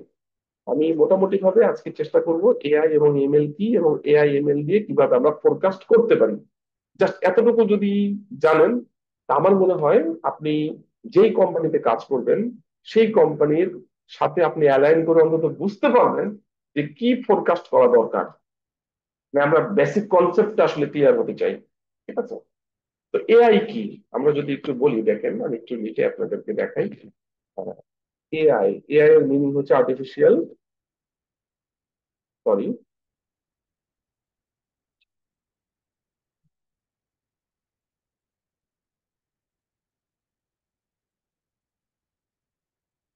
Artificial intelligence. দেখেন, ইন্টেলিজেন্স এর সামনে আছে আর্টিফিশিয়াল। ইন্টেলিজেন্স আসলে কি, ইন্টেলিজেন্সটা কি এটা একটু বলি। যেমন হিউম্যান আমরা, তাই না? আজকে সকালে যখন আপনি ধরেন ক্লাস করার জন্য বিআইএম এর উদ্দেশ্যে বের হয়েছেন আপনার বাসা থেকে, তো রাস্তায় একটা নতুন কিছু আপনি দেখেছেন, যেটা এর আগে দেখেন নাই, কোনোদিনও দেখেন নাই। দেখে আপনি কিছু একটা অ্যাক্টিভিটিস পারফর্ম করেছেন, হয়তো দেখে না দেখার ভান করে চলে এসেছেন, অথবা দেখে ওখানে কিছু করতে গেছেন, বা আপনি এরকম আরো 10-12টা অ্যাক্টিভিটিস ঘটাইতে পারেন। তো এর আগেও কিন্তু আপনি বাসা থেকে বের হয়েছেন, বিভিন্ন কাজে অফিসে গেছেন, এই করেছেন সেই করেছেন, কোনো সমস্যা নেই। কিন্তু এই এক্সপিরিয়েন্সটা আপনার কাছে নতুন। এটা এমন একটা অ্যাক্সিডেন্ট আপনি দেখেছেন যেটা এইরকম অ্যাক্সিডেন্ট আপনি দেখেন নাই। কিন্তু আপনি এই অ্যাক্সিডেন্টটা দেখার পরে আপনার প্রিভিয়াস যে এক্সপিরিয়েন্স, আপনি এর আগে যতদিন বাসা থেকে বের হয়েছেন, যতগুলো ইনফরমেশন আপনার কাছে আছে, এগুলো হচ্ছে প্রিভিয়াস ডাটা। এই প্রিভিয়াস ডাটার উপরে বেস করে আজকে বাড়ি থেকে বের হওয়ার পরে, ওই ঘটনা দেখার পরে যা করেছেন, এটাই হচ্ছে ইন্টেলিজেন্স, এটা হচ্ছে রিয়েল ইন্টেলিজেন্স। তার মানে কি ইন্টেলিজেন্স?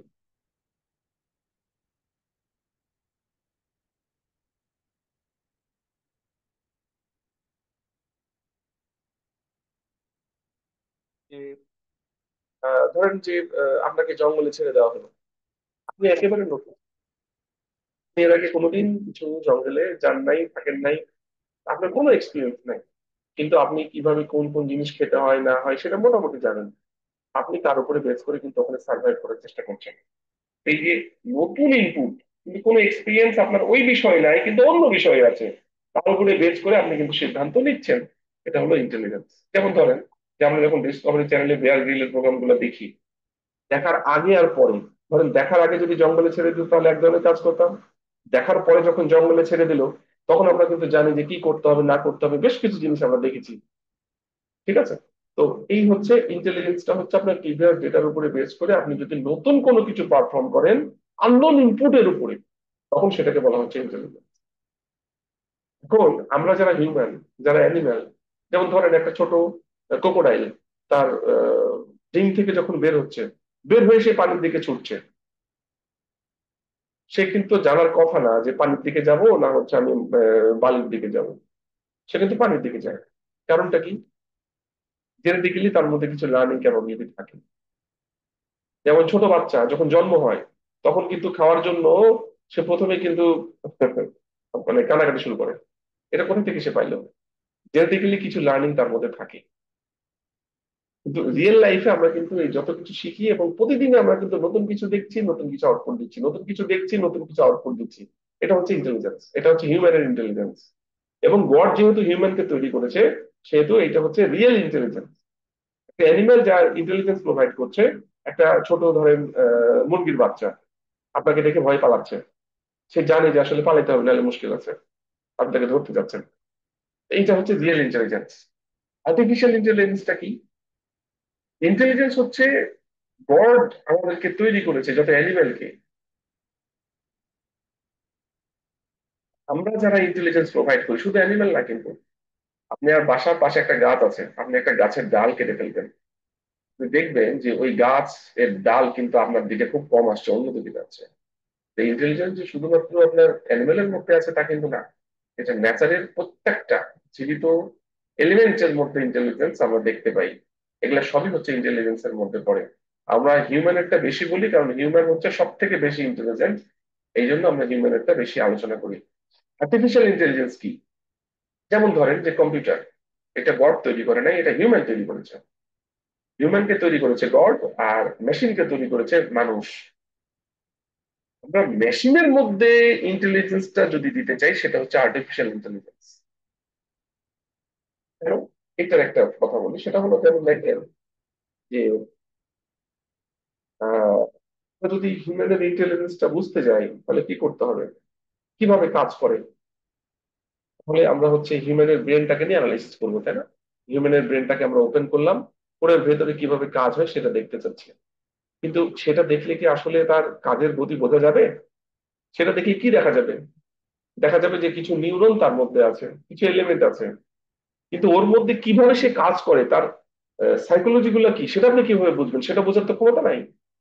তো গড কিন্তু দুইটা জিনিস দিয়েছে আমাদের, একটা হচ্ছে ফিজিক্যাল স্ট্রাকচার, যেটা হচ্ছে হিউম্যান ব্রেনের স্ট্রাকচার, কিন্তু আমি দেখাই আপনাদের, কিন্তু ওই স্ট্রাকচারের মধ্যে কিভাবে অ্যালগোরিদম গুলা কাজ করে সেটা কিন্তু বোঝার কোনো বুদ্ধি নাই।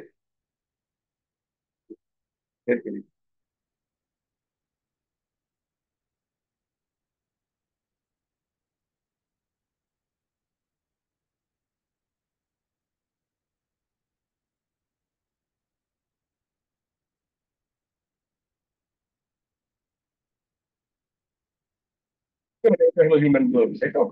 এই যে হিউম্যান ব্রেনের, আমরা যদি একটা হিউম্যান ব্রেনটাকে ওপেন করি, জাস্ট এইটার কিন্তু স্ট্রাকচারটা দেখতে পাবো, কিন্তু এই স্ট্রাকচারের মধ্যে কিভাবে কাজ করে, সেই চোখ দিয়ে দেখলে এখানে কি ডিসিশন হয়, সেই ডিসিশনটা কিন্তু সে এক্সিকিউট করে।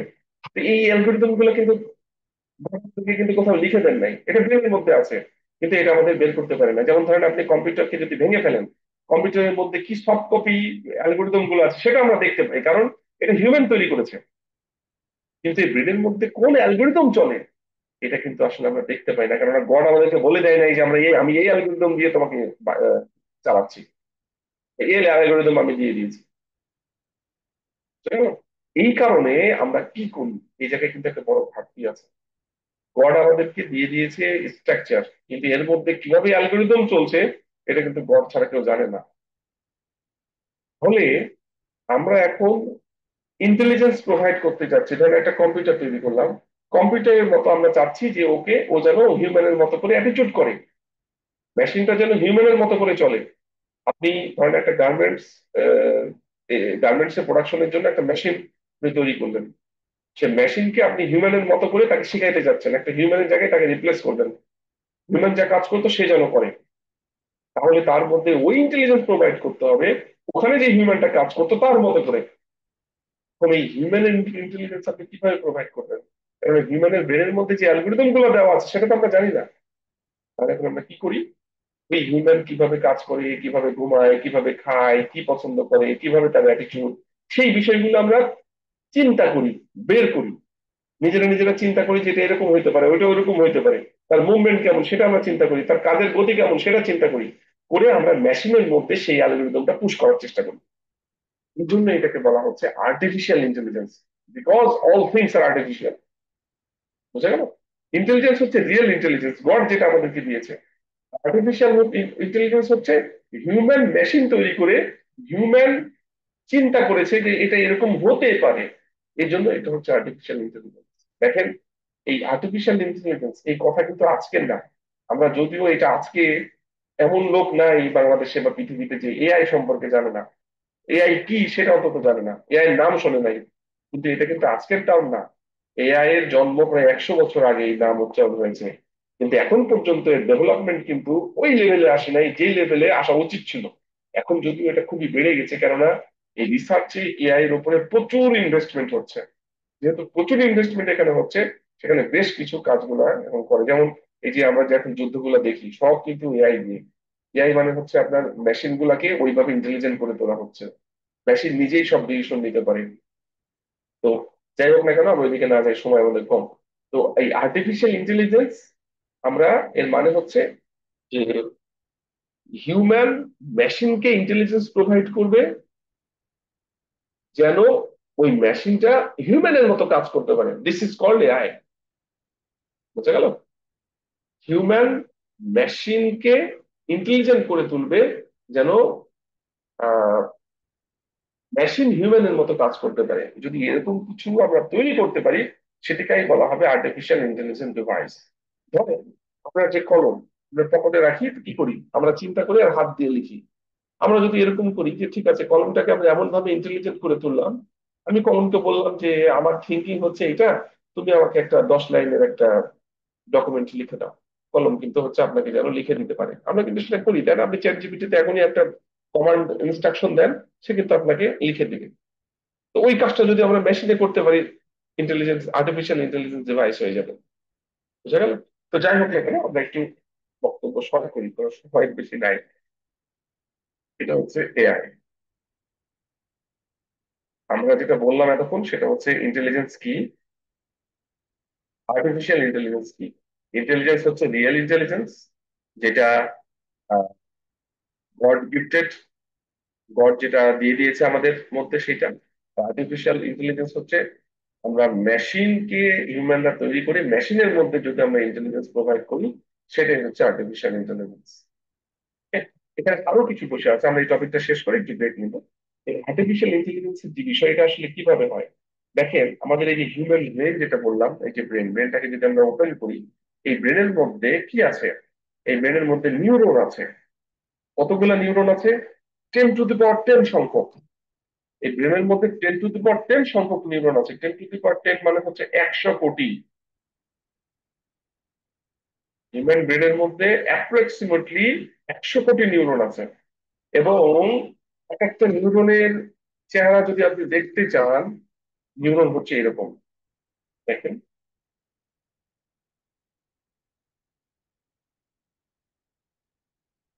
এটা হচ্ছে একটা নিউরনের ফিগার,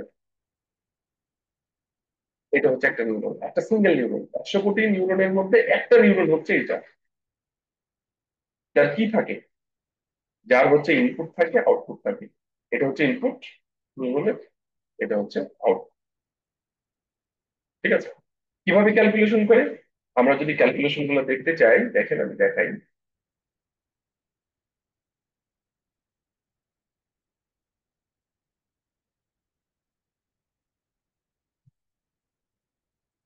এই তো নিউরন, এখানে ক্যালকুলেশন গুলা বোঝাটা মুশকিল হবে, আমি আর একটা ফিগার বের করে আপনাদের একটু দেখাই। এই একটা নিউরনকে যদি হচ্ছে আমরা এটা হলো একটা নিউরন। এখানে যে ফিগারটা দেখলাম না আমরা, যে এটা হলো নিউরনের ফিগার। এইটাকেই যদি আমরা খুব সহজ ভাবে আঁকি, ইনপুট আউটপুট ধরে এরকম অবস্থা হবে। এগুলা হচ্ছে ইনপুট। এই যে আমরা যদি চিন্তা করি, এগুলা কিন্তু সব ইনপুট লাইন, এগুলা কিন্তু সব ইনপুট লাইন নিউরনের। এখানে দুইটা ইনপুট লাইন, এগুলো সব ইনপুট লাইন, এটা হচ্ছে আউটপুট লাইন।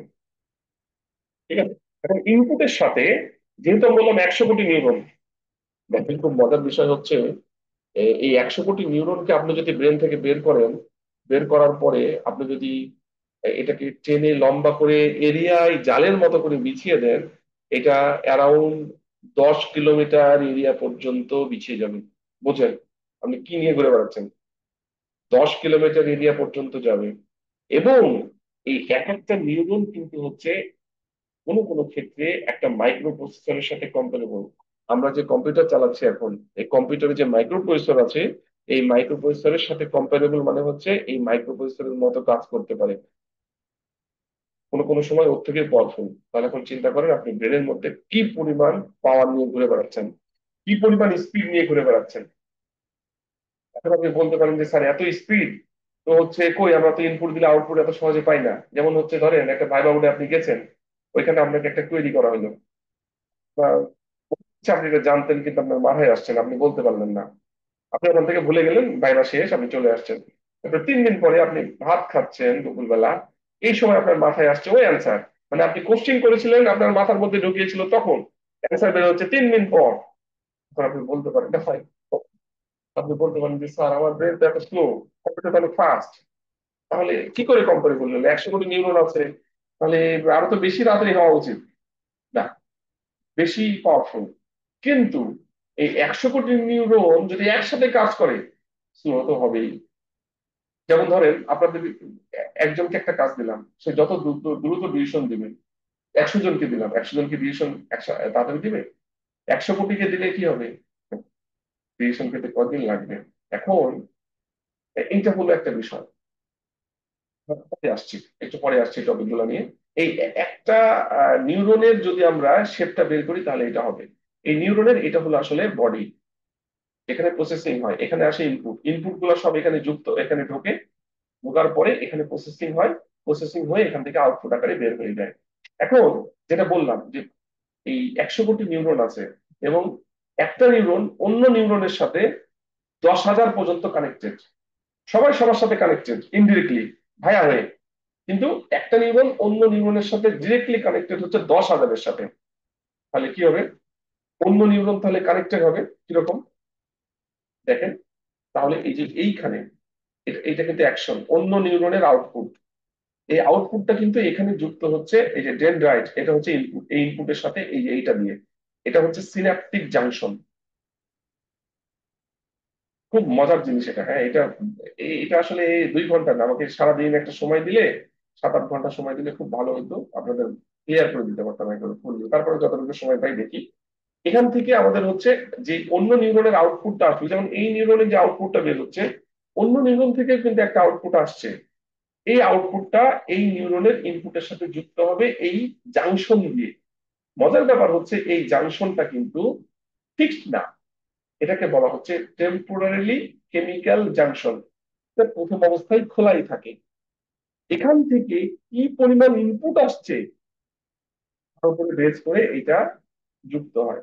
ধরেন খুব বেশি ফোর্স আসছে, তাহলে এই এই কানেকশনটা, এই জয়েন্টটা খুব শক্তভাবে যুক্ত হবে।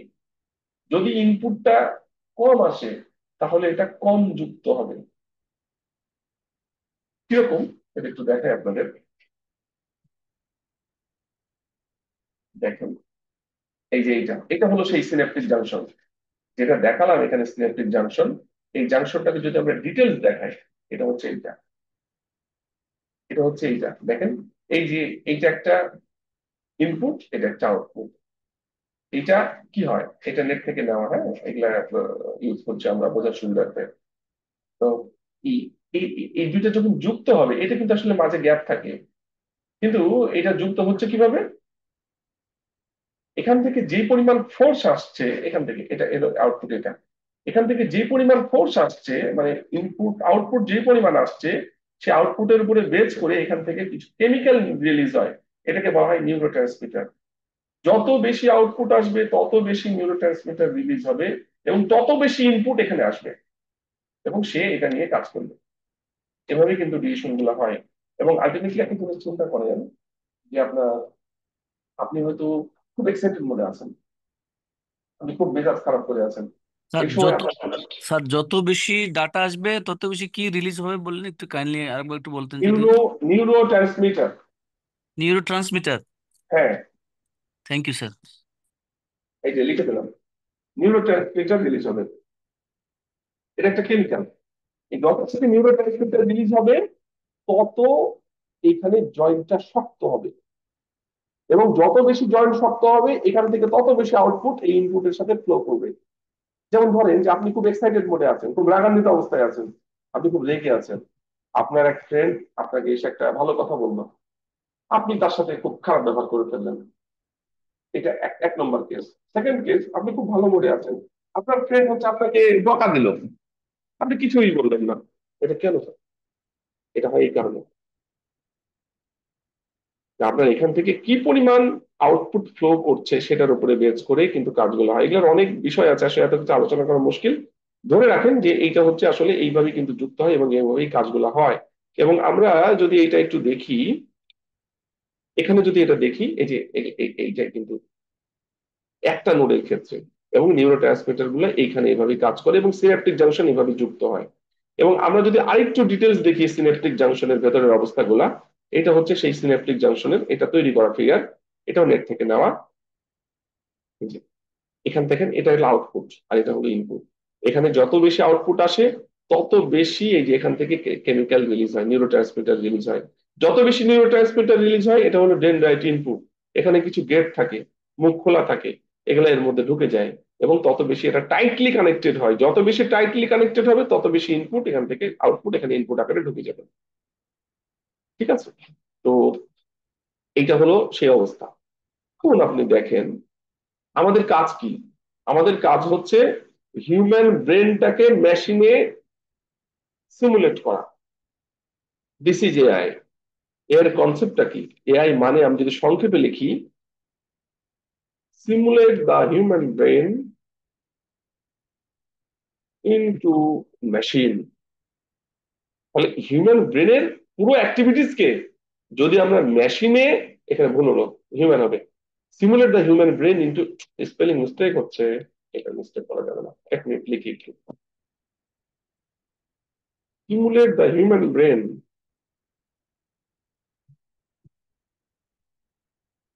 হিউম্যান ব্রেনটাকে মেশিনে সিমুলেট করতে চাচ্ছি, মেশিনে ইনকর্পোরেট করতে চাচ্ছি। যত ভালোভাবে ইনকর্পোরেট করতে পারবো তত ইন্টেলিজেন্স প্রোভাইড হবে, সেইটাই আমরা এআই হিসেবে তত ভালো ইউজ করতে পারবো। তো আমাদের এইটা কি ছিল?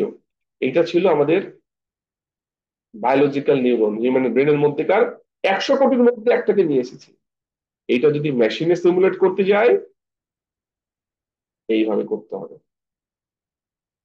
এটা বলার সময় তো আসলে নাই, আমি তারপরে একটু বলি। ওখানে যেমন একটা বায়োলজিক্যাল নিউরন ছিল না, আমরা যে বললাম এখানে এরকম, দেখেন একটা বডি, এখানে ইনপুট গুলো আসছে, তারপর এখানে ক্যালকুলেশন হচ্ছে, আউটপুট বের হচ্ছে, তাই না?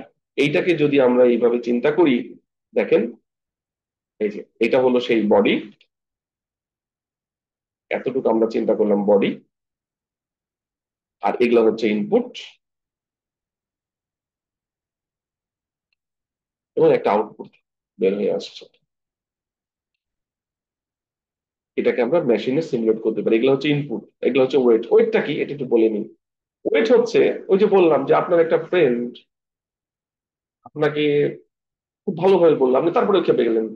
আপনার একটা ফ্রেন্ড খুব খারাপ ভাবে বললো, আপনি তারপরেও কিছু বলছেন না। এটা যেমন একটা এক্সাম্পল। আরেকটা এক্সাম্পল চিন্তা করেন, আপনার একটা ফ্রেন্ড আপনাকে আহ, ছোট কাজে খুব বেশি এক্সাইটেড করে ফেলে।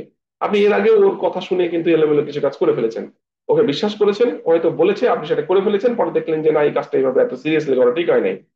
আপনি বুঝতে পেরেছেন যে তাহলে ওর কাজটা এইভাবে করা যাবে না, চিন্তা করে করতে হবে। আপনাকে সে আবার থার্ড টাইম এবার এসে বললো যে হচ্ছে এই কাজটা এরকম খুবই সিরিয়াস করতে হবে। আপনার ব্রেনের মধ্যে কিন্তু একটা ওয়েটিং ফ্যাক্টর সেট করা আছে। যে ওর কাজটা ওইভাবে না করে চিন্তা করে করতে হবে। আপনি কিন্তু ওই রিয়াকশনটা কিন্তু সাথে সাথে দিবেন না, তাই তো? তো এই যে ওয়েটিং ফ্যাক্টর, আপনি যে ওয়েটটা সেট করে রাখছেন, আমরা যখন নিউরাল নেটওয়ার্ককে সিমুলেট করব এই যে হিউম্যান ব্রেনকে, তখন কিন্তু আমাদের এই ওয়েটিং ফ্যাক্টর গুলা কিছু থাকবে। এই ওয়েটিং ফ্যাক্টর গুলার সাথে ইনপুট, মানে আপনার ট্রেন্ড সম্পর্কে আপনার এই প্রিডিফাইন্ড প্রিডিকশন, সেটা হচ্ছে আপনি এই ওয়েট দিয়ে ডিটারমাইন করে রেখেছেন। আর সে যেটা এখন বলছে সেটা হচ্ছে ইনপুট, ওটার সাথে একসাথে ক্যালকুলেট করে আপনি একটা আউটপুট বের করবেন। ঠিক আছে? আমি যখন নিউরাল নেটওয়ার্ক দেখাই তখন কিন্তু এগুলো কিভাবে হয় না হয় সবকিছুই দেখাই। এটা দেখানোর সুযোগ নাই, সময় খুবই কম, বুঝতেই পারছেন। আমরা যতটুকু পারি সেটা দেখার চেষ্টা করছি। এখন দেখেন তাহলে এইটা কি হলো। এইটা হলো আমার একটা হিউম্যান ব্রেন থেকে 100 কোটির মধ্যে একটা নিউরন। আমি যদি হিউম্যান ব্রেনের নিউরন গুলাকে চিন্তা করি, আপনি ডান দিকের যে ফিগারটা দেখছেন, বিশেষ করে এই ফিগারটা, এই ফিগারটাই হচ্ছে কি দেখাচ্ছে, এখানে নিউরন গুলো এভাবে কিন্তু ইন্টার কানেক্টেড থাকে। একটা নিউরনের সাথে আরেকটা নিউরন, আরেকটা নিউরনের সাথে আরেকটা নিউরন, আরেকটা নিউরনের সাথে আরেকটা নিউরন, এভাবে ইন্টার কানেক্টেড থাকে। এখান থেকে আপনি একটা বের করলে এটা পাবেন, একটা সিঙ্গেল। একটাকে আমরা যদি সিমুলেট করি তাহলে এটা পাবো। এখন আমরা যদি মেশিনে একটা নিউরন দিয়ে তো সব কাজ করা সম্ভব না, আমাদেরকে অনেক নিউরন একসাথে সিমুলেট করতে হয়। এইটা দেখেন, এখানে অনেকগুলো নিউরনকে একসাথে সিমুলেট করা হচ্ছে বিভিন্ন লেয়ারে। এটাই হচ্ছে নিউরাল নেটওয়ার্কস। এইটা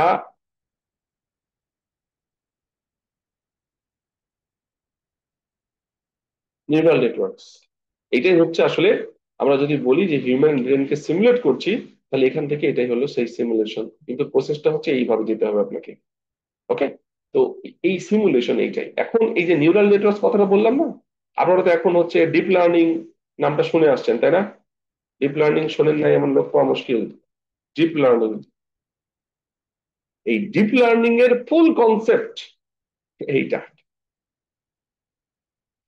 ডিপ লার্নিং এর কনসেপ্টই হচ্ছে আমরা হিউম্যান ব্রেনকে সিমুলেট করতে চাচ্ছি, হিউম্যান ব্রেনের যে নিউরন আছে সেই নিউরন গুলোকে সিমুলেট করতে চাচ্ছি। কিভাবে? ডিপ লার্নিং দিয়ে। কিভাবে? আমরা হচ্ছে একটা নিউরন কিভাবে কাজ করে এবং মাল্টিপল নিউরনকে কিভাবে কাজ করাতে পারি, আমরা লাখ লাখ কোটি কোটি নিউরনকে আমরা মেশিনের মধ্যে কিভাবে সিমুলেট করে কাজ করাবো, এইভাবে সাধারণত কাজ করায়। এটা ডিপ লার্নিং এর কাজ। এবং এই ডিপ লার্নিং বলি আর যেভাবেই বলি না কেন, আমাদের সব কাজগুলোর উদ্দেশ্য একটাই, প্রেডিকশন করা। যেমন এই যে আমরা হচ্ছে এআই সম্পর্কিত অনেকটা ধারণা আপনাদেরকে বললাম। এরপরের টপিকটাই কিন্তু আছে আমাদের এমএল, মেশিন লার্নিং। তো মেশিন লার্নিং অ্যালগোরিদম আসলে কত ধরনের হতে পারে?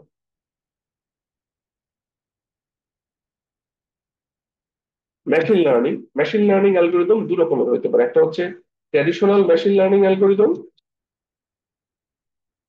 Traditional ML. আরেকটা হচ্ছে আপনি বলতে পারেন এটা হচ্ছে নিউরাল নেটওয়ার্কস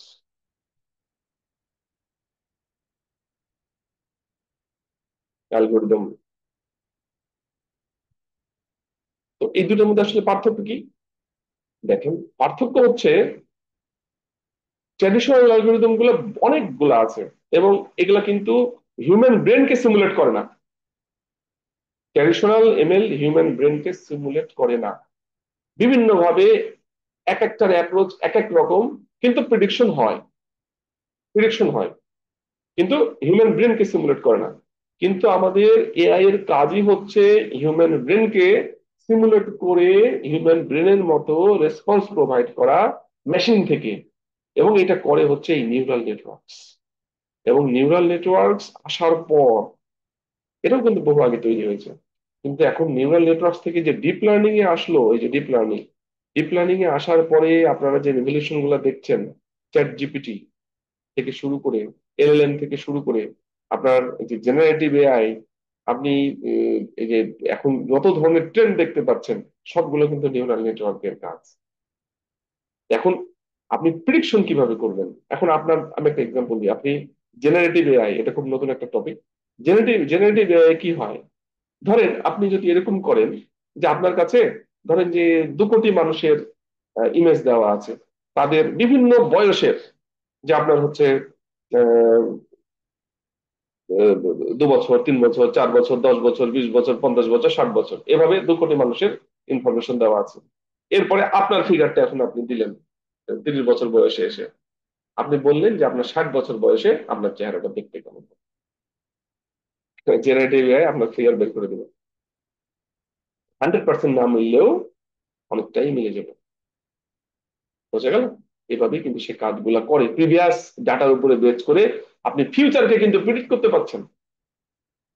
তো সামনে কিন্তু এটাই হতে চলেছে, এআই যেই পরিমাণ ঘটনা ঘটাবে সামনে, তাতে কিন্তু মুশকিল আছে। এখন এটা তো বললাম জাস্ট একটা এক্সাম্পল। আপনি কোম্পানিগুলোর ক্ষেত্রে, আমরা এবার ফিরে আসি আবার হচ্ছে আপনার সাপ্লাই চেনের ক্ষেত্রে। কোম্পানিগুলোর ক্ষেত্রে আপনি প্রিডিক্ট করতে পারবেন না। আপনার যদি 30 বছর পরের ইমেজ জেনারেট করে দিতে পারে, তা আপনার 3 মাস পরে 1 মাস পরে কি হতে পারে আপনার কোম্পানির প্রিভিয়াস ডাটা দেখে সেটা কি জেনারেট করতে পারে না? আপনার সাপ্লাই চেনের ক্ষেত্রে আপনার প্ল্যানিং কিরকম হতে পারে, যেমন এখন প্রজেক্ট ম্যানেজমেন্টের ক্ষেত্রে এআই এটা খুব ইউজ হচ্ছে, চেষ্টা চলছে, শুরু হয়েছে কেবল। এমন কোনো জিনিস নাই যেখানে এআই ইউজ হচ্ছে না। তো আপনার এই সাপ্লাই চেনের ক্ষেত্রে এআই এর গুরুত্ব অনেক বেশি। এটা যদি আপনি ইউজ না করেন, আলটিমেটলি আমরা তো এর আগে বলছিলাম যে প্রোডাক্টিভিটি কমে যাবে, আপনি মার্কেটে টিকেই থাকতে পারবেন না। ঠিক আছে? সেই বিষয়গুলো আসলে মাথায় রাখা। তো আমরা এতক্ষণ পর্যন্ত যে বিষয়গুলো আলোচনা করলাম সেগুলা আমি একটু বলি আপনাদের। ওভারভিউ অফ এআই, মানে আর্টিফিশিয়াল ইন্টেলিজেন্সটা কি, আর্টিফিশিয়াল ইন্টেলিজেন্স কিভাবে কাজ করে তার কিছুটা ধারণা দিয়েছি। আমরা এরপরে এমএল সম্পর্কে আপনাদের কথাবার্তা বলবো। আমাকে একটু সময় দেন, আমাদের তো 10:15 বাজে, প্রায় 1 ঘন্টা কথা বললাম। আমাকে 5-7 মিনিট একটু ব্রেক নেই, ব্রেক নেওয়ার পরে আমরা আবার শুরু করবো। ঠিক আছে? শুনতে পাচ্ছেন আমাকে? জি জি স্যার, শুনতে পাচ্ছি। Okay sir, thank you. Welcome. 5 to 7 minutes break. Thank you. Okay sir, ইনশাল্লাহ। জি, আসসালামু আলাইকুম।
আসসালামু আলাইকুম। হ্যাঁ, ওয়ালাইকুম সালাম। আহ, রশিদ ভাই ভালো আছেন? আছে আছে আছে আছে আছে। কি ব্রেক দিছেন নাকি একটু? এই তো 5-7 মিনিট ব্রেক দিয়েছি, এক না, ঘন্টা ঠিক আছে, তারপর ঠিক আছে, একটু ঠিক আছে। সরাসরি লাগছিল, শুরু করবো, এখনই শুরু করে দেবো। না না, অসুবিধা নেই, করেন, সমস্যা নেই। অনলাইনে অনেক পড়ানো যায়, 2 ঘন্টায় অনেক, ইচ্ছা করলে হ্যাঁ, অনেক কভার দেওয়া যায়। হ্যাঁ, চেষ্টা করছি, দেখা যাক। তো না সময় ঠিক খুব কম আছে। আসলে, না, দেখা যাক মনে কি হয়। হচ্ছে এটা, হ্যাঁ, এই কোর্সটা আমি পিএইচডি লেভেলে করছিলাম, artificial neural network for, artificial neural network, কিন্তু হ্যাঁ, বুয়েটেই করছিলাম। আমি হ্যাঁ। বুয়েটে পিএইচডি করছিলাম 6 বছর, তারপরে জাপানে গেছিলাম। তা ওই আচ্ছা। বুয়েটে কোর্স ওয়ার্ক আমার কমপ্লিট ছিল। তা এই হুম। কোর্সটা ইলেকট্রিক্যাল ডিপার্টমেন্টের আন্ডারে করছিলাম, পরে ওই স্যার চলে গেল বোধহয় কানাডায়। হ্যাঁ, স্যারটা আচ্ছা। এখনো আছে আমার লিঙ্কডইনের সাথে। তা এখন মনে হচ্ছে উনি বোর্ডে পড়াইছিল সেই সময়, আর এখন তো আপনি আর্টে পড়াচ্ছেন। বুঝতে পারতেছেন মানে জিনিসটা, হুম। এখন মনে পড়তেছে, রিকল হচ্ছে যে এই কোর্সটা আমিও করছি। লাগবে, সবাই লাগবে। হ্যাঁ, না ঠিক আছে, আপনাকে নিয়ে এসে আমরা ডেপটে ঢুকতে পারলাম আসলে এটার। হ্যাঁ, ভালো হয়েছে। হুম। না, চেষ্টা না, করি। এরপরে এরপরে চিন্তা করতেছি প্রায় হুম। শুক্র শনিবার করে কোর্স দিয়ে দেই। আপনারা যদি ওই দিক থেকে সাপোর্ট দেন, এই দিক থেকে সাপোর্ট নেই, বিভিন্ন জায়গা থেকে সাপোর্ট নিয়ে শুক্র শনিবার করে কোর্স দিয়ে দেই। হ্যাঁ, রেগুলার বেসিসে। বুঝতে আচ্ছা, পারছেন? দেখা যাক কি হয়। দেখা চেষ্টা করি যাক, এটা। দেখা যাক। হ্যাঁ, হ্যাঁ। হ্যাঁ, ওকে। হ্যাঁ, হ্যাঁ, ঠিক আছে, চালাই থ্যাংক যান। ইউ। আছি আমি, আমি এই এই আমি অফিস রুমে বসছি। হ্যাঁ, আচ্ছা, আচ্ছা। আমি এখান থেকে শুনবো, প্লাস আমার এই পরে একটা লেকচার দিব তো এনাদেরকে, তার হ্যাঁ, মেটেরিয়ালসটা একটু সাইজ সুইচ করে নেই। ঠিক হ্যাঁ, আছে, ঠিক আছে। ওকে, ওকে, আচ্ছা, আছি থ্যাংক ইউ। আমি এখানেই আছি আমি। ঠিক আছে, ঠিক আছে। এটা আর অন হবে না, আমি অফিসে চলে এসেছি এখন। ঠিক আছে, ওকে, থ্যাংক ইউ। ওকে। দেখেন, আমরা শুরু করি। আমাকে শুনতে পাচ্ছেন? সবাই শুনতে পাচ্ছেন? আশা করছি শুনতে জি পাচ্ছেন, জি কেননা স্যার, শুনতে পাচ্ছি, হ্যাঁ, দেখেন আমাদের সময় খুব শুনতে বেশি পাচ্ছি স্যার। নাই। হ্যাঁ, আর 35 মিনিটের মতো সময় আছে। আমি একটু ট্রাই করব। আমরা এতক্ষণ পর্যন্ত বেসিক জিনিসগুলো নিয়ে বলেছি। দেখেন, আমাদের মেশিন লার্নিং এর যে কনসেপ্ট, বা মেশিন লার্নিং কিভাবে কাজ করে, মেশিন লার্নিং এ কত ধরনের অ্যালগোরিদম আছে, এটা প্রথমে একটু বলবো। তারপরে ফোরকাস্টিং নিয়ে কিছু কথাবার্তা বলবো। আসলে ফোরকাস্টিং যে শুধু আপনার সাপ্লাই চেনের ম্যানেজমেন্টের ক্ষেত্রে ইউজ করবেন তা কিন্তু না, আপনি যে কোনো জায়গায় এটা ইউজ করতে পারেন। সাপ্লাই চেন ম্যানেজমেন্ট একটা অ্যাপ্লিকেশন হতে পারে, কিন্তু আপনাকে আসলে জানতে হবে যে আপনি আসলে কি করতে চাচ্ছেন। তো সেইটা আসলে জানা দরকার। তো আমরা মেশিন লার্নিং অ্যালগোরিদম এইটা কিভাবে কাজ করতে পারে তার কিছু ধারণা দিই। যেমন মেশিন লার্নিং অ্যালগোরিদমকে যদি আপনি একটু চিন্তা করেন যে আমরা কাজ করবো এটাতে, তাহলে এখানে প্রথমে আপনাকে 3 ভাবে কাজ করার চিন্তা আপনার মাথায় আসতে পারে। আমি একটু এখানে একটা ডকুমেন্ট দেওয়া আছে, কিন্তু ডকুমেন্ট দেখে পড়ানোর সময় হয়তো পাওয়া যাবে না। আমি একটু নিজেই ছবি এঁকে আপনাদেরকে বোঝানোর চেষ্টা করি, ঠিক আছে? মেশিন লার্নিং অ্যালগোরিদম যদি আমরা চিন্তা করি কয়ভাবে কাজ হয়, এমএল অ্যালগোরিদমস, একটা হতে পারে ক্লাসিফিকেশন, ক্লাসিফিকেশন একটা হতে পারে রিগ্রেশন,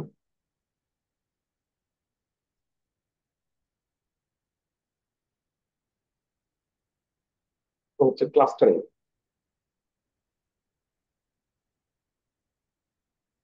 তো ক্লাসিফিকেশন, রিগ্রেশন, ক্লাস্টারিংটা কি, আমি আপনাদেরকে খুব সিম্পল ওয়েতে কিছু জিনিস বলার চেষ্টা করছি, এবং এখানে কিন্তু এক্সাম্পল সহ দেখাবো।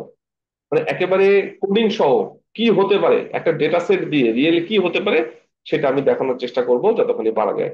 প্রথমে আমরা দেখি ক্লাসিফিকেশন। ধরেন আমি একটা ডাটাকে ক্লাসিফাই করতে চাচ্ছি, প্রিডিকশনের দিকে যাচ্ছি, কিন্তু আমরা ফোরকাস্টিং এর দিকে যাচ্ছি। ক্লাসিফিকেশনটা কি? আমি খুব সহজ সহজ একটা এক্সাম্পল দিই। ধরেন ফুটবল প্লেয়ার এবং ডাব্লিউডাব্লিউ এর প্লেয়ার, আমরা ফুটবল প্লেয়ারও খেলাও জানি, ডাব্লিউডাব্লিউ আমরা রেসলিং খেলতে দেখছি, তাই না?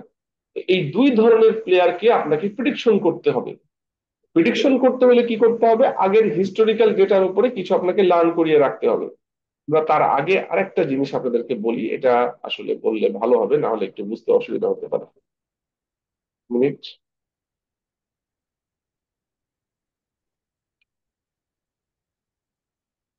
এখানে দেখেন, আসলে আমাদের এআই অ্যালগোরিদম গুলা কিভাবে কাজ করে।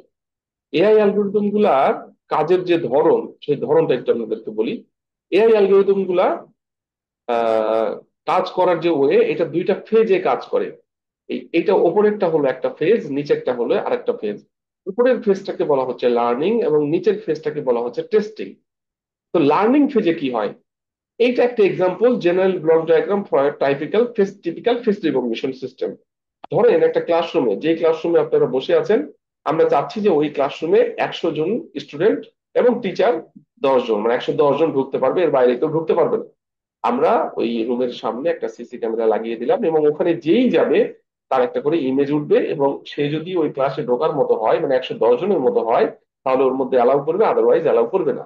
তাহলে এটা করার জন্য প্রথমে আমাদের লাগবে হচ্ছে লার্নিং, মানে নলেজ, যেটা বলছিলাম প্রিভিয়াস এক্সপিরিয়েন্স, হিস্টোরিক্যাল এক্সপিরিয়েন্স যেটা বলা হচ্ছে। তো সেই লার্নিংটা কেমন হবে, ওই 110 জনের ইমেজ আমরা প্রথমে নিয়ে নেব, ফেসিয়াল ইমেজ। নেওয়ার পরে ওইটাকে প্রসেস করব। প্রসেস করার পরে ওইটাকে দেখেন, এই যে লেখা আছে ফেসিয়াল ইমেজ অ্যাকুইজিশন, মানে ফেসিয়াল ইমেজ কালেকশন। তারপরে facial image pre processing. Pre processing মানে হচ্ছে ওই ইমেজের যেই পার্ট গুলো আমাদের ইম্পর্টেন্ট, যেমন ধরেন ওই একটা ফেসিয়াল ইমেজ নিলে কিন্তু ওর মধ্যে আপনার হেয়ার থাকবে, আপনার পেছনের ব্যাকগ্রাউন্ড থাকবে, আপনার শার্টের যেগুলা কালার বা শার্ট যেটা পরে আছেন, এগুলো কিন্তু নয়। ফেস মানে কিন্তু শুধুমাত্র ফেসিয়াল যে পার্ট, এই পার্টটুকু শুধু আপনার অংশের মধ্যে পড়বে। আমি একটু দেখাই।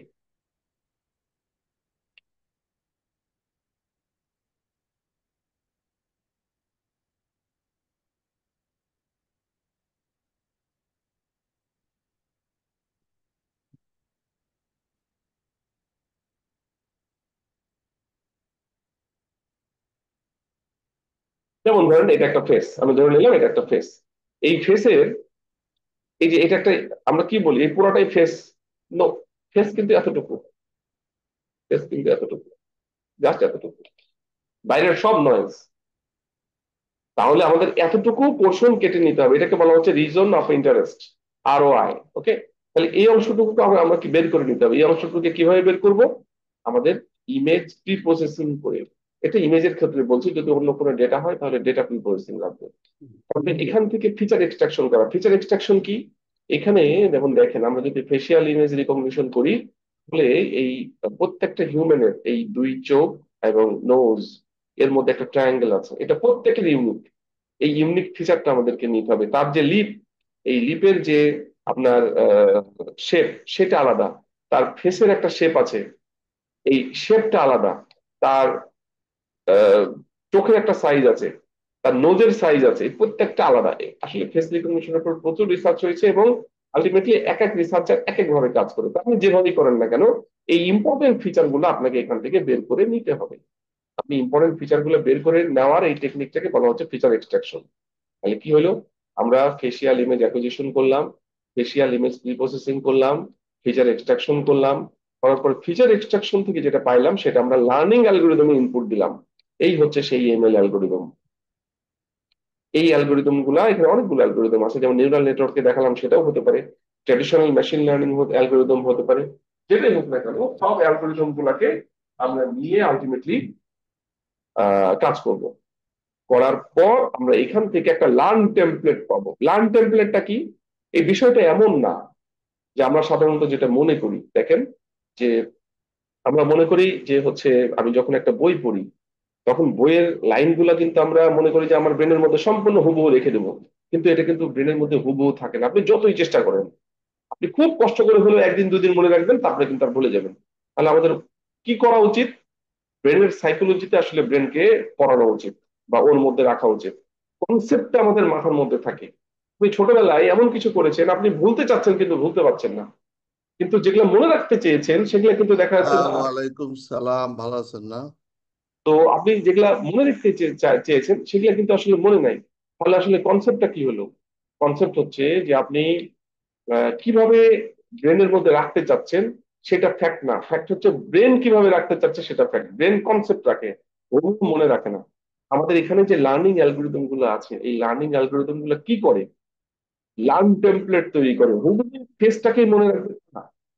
এই ফেসের মধ্যে আপনি হয়তো এখানে 110 জনের ফেস আপনি লার্ন করালেন, এই 110 জনের ইমেজের যেই পার্ট গুলা পরবর্তীতে রিকগনিশনের সময় কাজে লাগবে, সেইগুলা আসলে সে এখানে মনে রাখবে। এটাকে বলা হচ্ছে লার্ন টেমপ্লেট। এটাই হচ্ছে লার্নিং, যেটা আমরা সারা জীবন ধরে করে যাচ্ছি। এরপরে টেস্টিং এর সময় একটা আননোন ইনপুট আসতে পারে। আপনাদেরকে বললাম না প্রথমেই, তার শুরুর প্রথম দিকেই, যে হচ্ছে আপনি যখন বাসা থেকে বের হলেন বিআইএম এর উদ্দেশ্যে আজকে ক্লাস করার জন্য, তো যখনই বের হয়েছেন নতুন একটা ইনপুট আপনার কাছে আসলো, এটাকে বলা হচ্ছে unknown input. Unknown input, that means it is new input. এই নিউ ইনপুটটা কি হবে? এই নিউ ইনপুটটা আপনার কাছে আসবে এবং এই যে লার্ন টেমপ্লেট আছে, এই লার্ন টেমপ্লেটের সাথে কম্পেয়ার হবে। কিভাবে আসবে? এই আননোন ইনপুটটা এখানে আসবে, ফেসিয়াল ইমেজ রেকগনিশন। এখন আপনার ওই ক্লাসরুমে 110 জনের মধ্যে একজন আসতে পারে, 110 জনের বাইরেও আসতে পারে, দিজ আর আননোন। আসার পরে ওইটাকে একই ওয়েতে প্রি প্রসেসিং করা হবে যেভাবে এখানে করা হয়েছিল, একই ওয়েতে ফিচার এক্সট্রাকশন করা হবে যেখানে এখানে করা হয়েছিল। এরপরে ফিচার এক্সট্রাকশন করার পরে এরপরে টেস্টিং অ্যালগরিদম কি করবে? এই লার্ন টেমপ্লেটের সাথে এটার একটা কম্পারিজন করবে, করার পরে একটা রেজাল্ট দিবে যে ওটাকে চিনতে পারছে কিনা। যদি 110 জনের মধ্যে হয় তাহলে বলবে ওকে, রিকগনাইজড।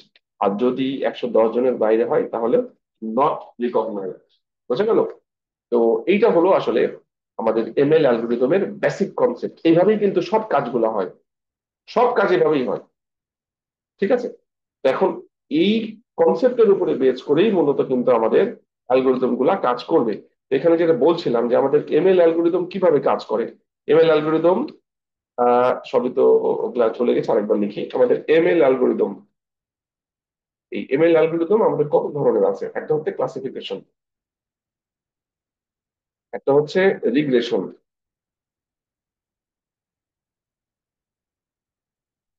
একটা হচ্ছে ক্লাস্টারিং।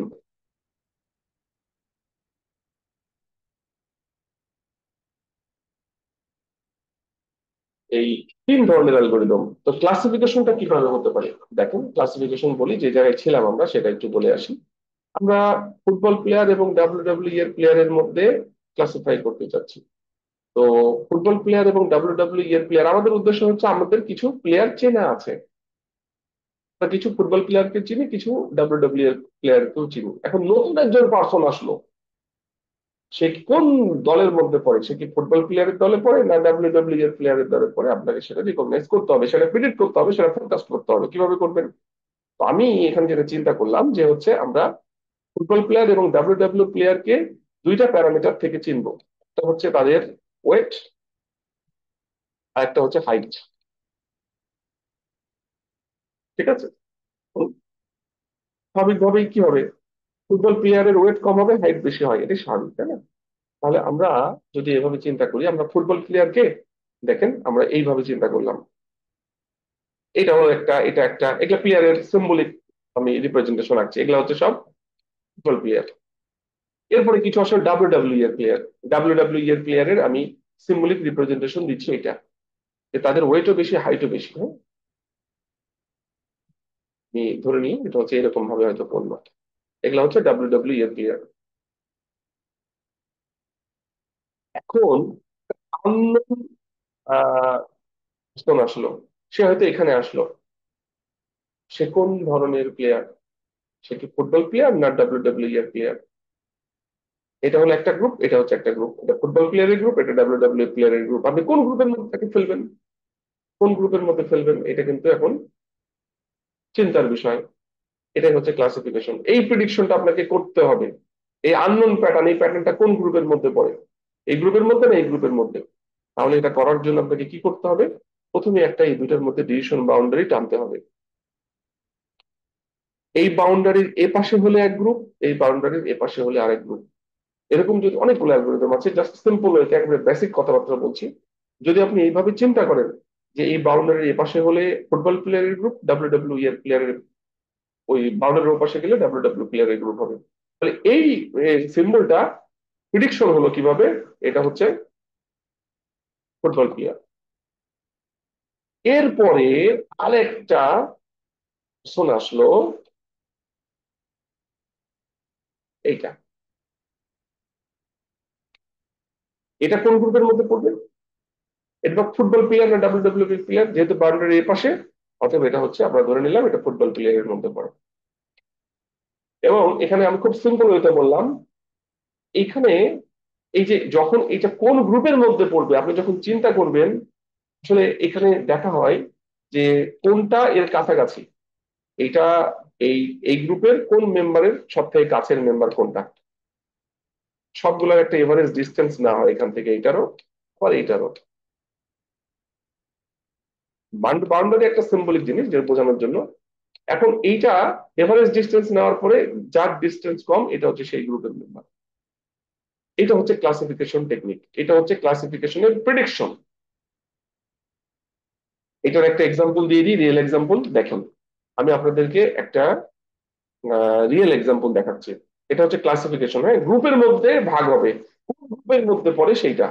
আমি আপনাদেরকে একটা এক্সাম্পল দেখাই, সময় খুবই কম, দেখা যাক কতখানি দেখাইতে পারি। এইটা একটা data set, real data set. এটা হচ্ছে পিমা ইন্ডিয়ান ডায়াবেটিস ডেটা সেট। এই ডেটা সেটটা ছোট একটা ডেটা সেট। এটার কাজ কি দেখেন, এখানে মোট 8 ধরনের ডেটা আছে। এই যে নাম্বার অফ টাইমস প্রেগনেন্ট, প্রত্যেকটা পার্সন কিন্তু এগুলো হচ্ছে এক একটা পার্সন, এটা হচ্ছে এক একটা পার্সনের ইনপুট। এটা একজনের, এটা একজনের, এটা একজনের, এটা আরেকজনের, এভাবে এখানে মোট 768 জন পার্সনের ইনপুট আছে। একটু বেশি দেখাচ্ছে, যে প্রথম কলাম গুলো একটু এক্সট্রা ডাটা দেওয়া আছে সেই কারণে। তো প্রথমটা প্রথমটা হচ্ছে নাম্বার অফ টাইমস প্রেগনেন্ট, তারপরে হচ্ছে এটা হচ্ছে প্লাজমা গ্লুকোজ লেভেল, এটা হচ্ছে ব্লাড প্রেশার, এভাবে হচ্ছে আপনার বিভিন্ন টাইপের একটা ডায়াবেটিক পেশেন্টের বা আপনি যখন টেস্ট করতে যান বা আমাদের যারা টেস্ট করতে যায় তাদের কিন্তু বিভিন্ন টেস্ট করে, করার পরে বলে যে ডায়াবেটিক আছে কি নাই।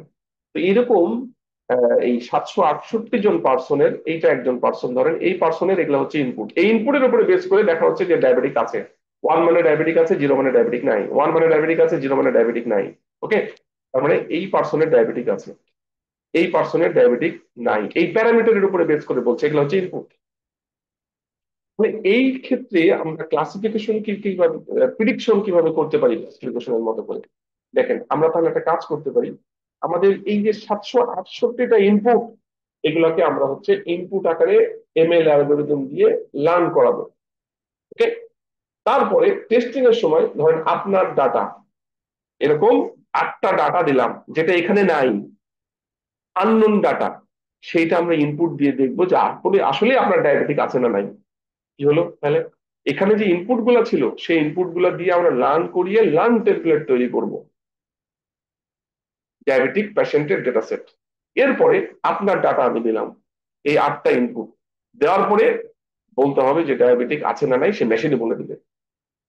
এইটা হচ্ছে একটা প্রিডিকশন ক্লাসিফিকেশনের ক্ষেত্রে। আমি এটা করে দেখাই আপনাদের কিভাবে হয়, এখানে কোড দিয়ে করে দেখাই। হ্যাঁ, আহ এটা বের করে রাখছি কেন সময় নাই সেই কারণে। একটু কোডটা নিয়ে আসি। কোড কিভাবে হচ্ছে সেটা তো এই কোর্সের মধ্যে পড়বে না আসলে।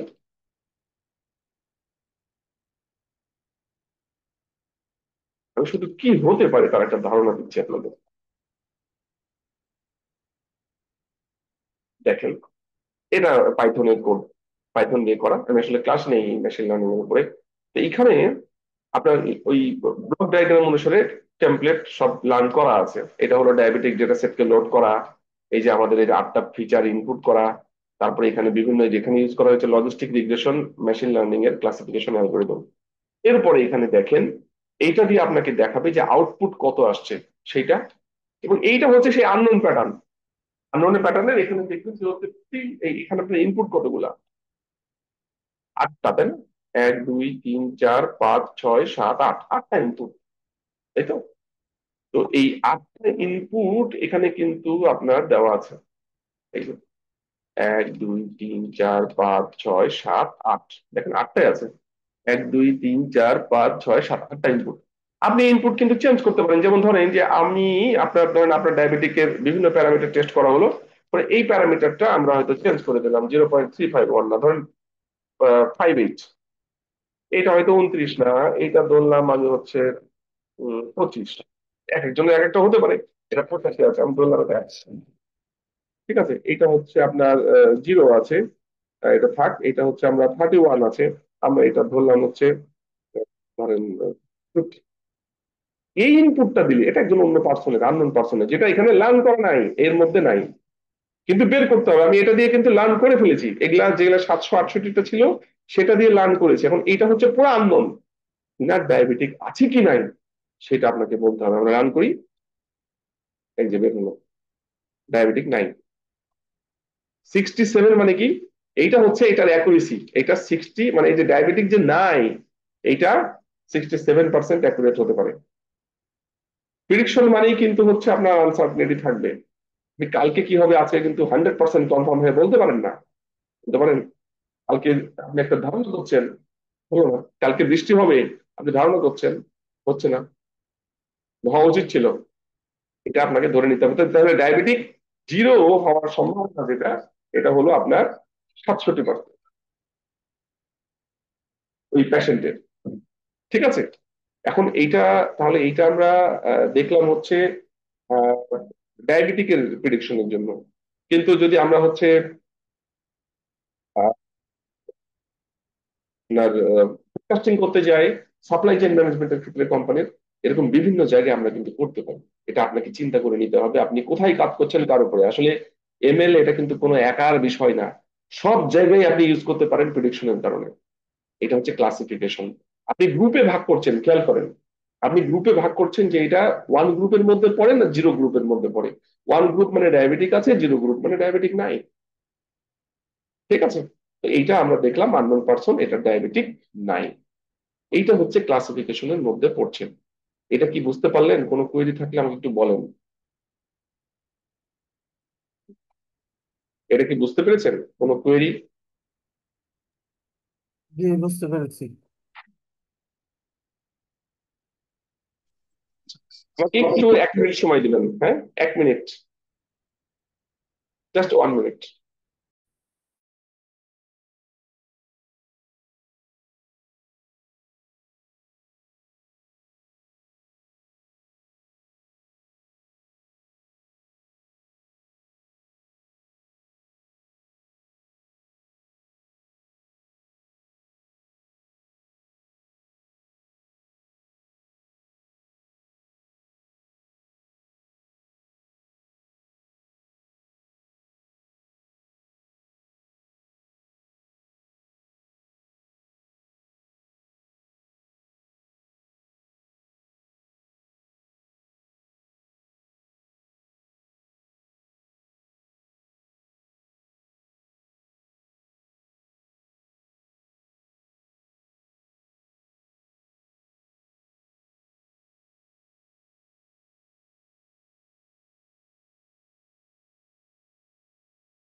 হ্যালো, শুনতে পাচ্ছেন? শুনতে পাচ্ছেন আমাকে? জি স্যার, শোনা যাচ্ছে। জি স্যার, আমাদের, শোনা যাচ্ছে। যেটা বললাম এখানে কোনো কোয়েরি আছে? বুঝতে পারছেন কি? স্যার বোঝা যাচ্ছে। আচ্ছা, স্যার আমার একটু এইটা, হ্যাঁ কোয়েরি, বলেন বলেন, হ্যাঁ এক্সকিউজ মি বলেন স্যার, বলেন। কোয়েরি মিনস হচ্ছে যে এখানে আমরা যেটা বুঝলাম মেশিন লার্নিং এর, যে একটা প্রিভিয়াসলি কিছু ডাটার স্টোর করা থাকবে, যে তার এইজ, ডিসিশন, তার ফুড হ্যাবিট, তার এরকম হ্যাঁ, কিছু প্যারামিটার দেওয়া হুম থাকবে। ওই প্যারামিটার হুম, মধ্যে যে আমি ওখানে যে আমার কোন কোনগুলো কমপ্লাই করে ওইটা যদি আমি ওখানে ইনপুট দেই, দেন ওখান থেকে আমাকে মেশিন ক্লাসিফাই করে দিবে আমি weather I am diabetic or not, হ্যাঁ এরকম। হ্যাঁ, একটু একটু চেঞ্জ আছে। আপনার ডেটা স্টোর সরাসরি থাকবে না, আপনি প্রিভিয়াস ডেটা নিয়ে মেশিন লার্নিং অ্যালগোরিদম দিয়ে অন্য ডেটা জেনারেট হবে, ওই ডেটা থাকবে না। আপনি যেমন যখন আননোন একটা ইনপুট দিলেন তখন ওই যে লার্ন টেমপ্লেট যেটা ছিল সেটার সাথে ম্যাচিং করে আপনাকে একটা রেজাল্ট দেবে। বোঝা গেল? যেমন এইখানে আপনি যেটা বলছেন, দেখেন এখানে হচ্ছে এই যে, একটু বলি, এখানে আপনি এই যে এই ইমেজের যে ডেটা বা আমাদের এখানে ডায়াবেটিকের যেটা, এই ডেটা কিন্তু আর ডেটা নাই, এটা লার্নিং অ্যালগোরিদম ইউজ করার ফলে এখন এই ডেটায় কনভার্ট হয়ে গেছে। আপনি যখন আননোন ইনপুট দিবেন, একজনের ডায়াবেটিক পেশেন্টের ইনপুট দিলেন, তখন কিন্তু এই কম্পারিজনটা হচ্ছে এই ডেটার সাথে না, এই লার্ন টেমপ্লেট যেটা জেনারেট হলো সেটার সাথে। আমি কি বুঝাতে পারলাম? লার্ন টেমপ্লেটটা তাহলে এই জেনারেট অ্যালগোরিদম তৈরি করে, লার্নিং অ্যালগোরিদম তৈরি করে। অর্থাৎ আমরা যদি একটু এইভাবে বলি যে আমরা মার্কেটের ফোরকাস্ট করতেছি। হুম ফোরকাস্ট করলে আমরা হুম এখন এই মুহূর্তে আমরা কিছু ডাটা দিলাম যে সাতক্ষীরা অঞ্চলে স্ক্যাবিসের পরিমাণ বেশি হ্যাঁ ওইখানে, তারপরে রংপুর অঞ্চলে সেখানে হচ্ছে ডায়াবেটিক পেশেন্টের সংখ্যা বেশি, হুম সিলেট অঞ্চল সেখানে দেখা গেল কার্ডিয়াক পেশেন্ট বেশি। হুম তো আবার দেখা গেল কুমিল্লা অঞ্চল সেখানে বলতেছি যে এইজ পেশেন্ট বেশি, হুম ময়মনসিংহ অঞ্চল সেখানে হচ্ছে যে ইয়াং পিপল পেশেন্ট বেশি। হুম তখন এই যে ডাটাগুলো আমরা দিব এটা সে কখন লার্ন টেমপ্লেটে নিয়ে কনভার্ট করবে, কোন পজিশনে গিয়ে বা কখন আমরা ডাটাটা এইটা দিব? এইটা আমি বলি আপনাকে। আপনি এই যত ধরনের যা ডাটা আছে সব ডাটাগুলা একটা এরকম সিএসভি ফাইলে রেডি রাখতে হবে। ওকে, এটা হলো ইনপুট। আপনি যত কিছু বললেন সবকিছু এখানে ইনপুট আমরা রেখে দিলাম। রাখার পর এবার খেয়াল করেন, আমরা হচ্ছে আপনার এই ডেটা সেটটা এখানে ইনপুট দিয়ে দেবো। এটার পরে প্রি প্রসেসিং হবে, ফিচার এক্সট্রাকশন হবে, লার্নিং অ্যালগোরিদম চালানোর পরে এই লার্ন টেমপ্লেটটা কিন্তু ডিফারেন্ট। এটা কিন্তু আর এইটা নাই, এটা কিন্তু আর এইটা নাই, এটা চেঞ্জ হয়ে গেছে এখন। আচ্ছা আচ্ছা, সব ডাটা স্টোর করার পরে সে সে ওইটাকে প্রসেসিং করে একটা টেমপ্লেট বানিয়ে নেবে তখন, তাই? টেমপ্লেট বানিয়ে ফেলবে এবং লার্নিং অ্যালগোরিদম সেই কাজটাই করে। তারপরে টেস্টিং এর সময় আপনি যেটা জানতে চান সেটা লার্ন টেমপ্লেট থেকে সে আপনাকে দিবে। আচ্ছা আচ্ছা, যেমন জি ধরেন স্যার। যে আপনি এই পর্যন্ত 10,000 মানুষকে চিনেন, আপনাকে এখন একজন মানুষকে নিয়ে এসে বলা হলো যে এই পার্সনকে তুমি চিনো এবং এইটা কার সাথে বেশি ম্যাচ করে। আপনার ব্রেনের মধ্যে কিন্তু 10,000 পার্সনের ইমেজ কিন্তু বসানো নাই, আছে কি নাই, না, কিন্তু আপনি চিনেন। এটা আসলে আপনার ব্রেন অ্যালগোরিদম দিয়ে লার্ন টেমপ্লেট তৈরি করে রেখেছে, এটা হচ্ছে সেই জিনিস। ও ম্যাচ করানোর চেষ্টা করবে তখন। হ্যাঁ, লার্ন টেমপ্লেটের সাথে। ঠিক আছে। জি থ্যাংক জি থ্যাংক ইউ স্যার। আচ্ছা ওয়েলকাম। হ্যাঁ, আরেকটা জিনিস একটু বলি, এটা বলে শেষ করতে হবে, সময় নাই। এটা বলি, আমাদের যেটা বলছিলাম, একটা বললাম কি, একটা বললাম যে এমএল অ্যালগোরিদম কত ধরনের হতে পারে। একটা হচ্ছে ক্লাসিফিকেশন, আরেকটা হচ্ছে রিগ্রেশন, আরেকটা হচ্ছে ক্লাস্টারিং। এই রিগ্রেশনটা দেখানো খুব দরকার, আপনাদের ফোরকাস্টিং এর সময় রিগ্রেশনটা বেশি দরকার। রিগ্রেশন কি হতে পারে আমি দেখেন একটা এক্সাম্পল দিই। রিগ্রেশন ধরেন যে আমরা একটা রিগ্রেশন লাইন প্লট করি।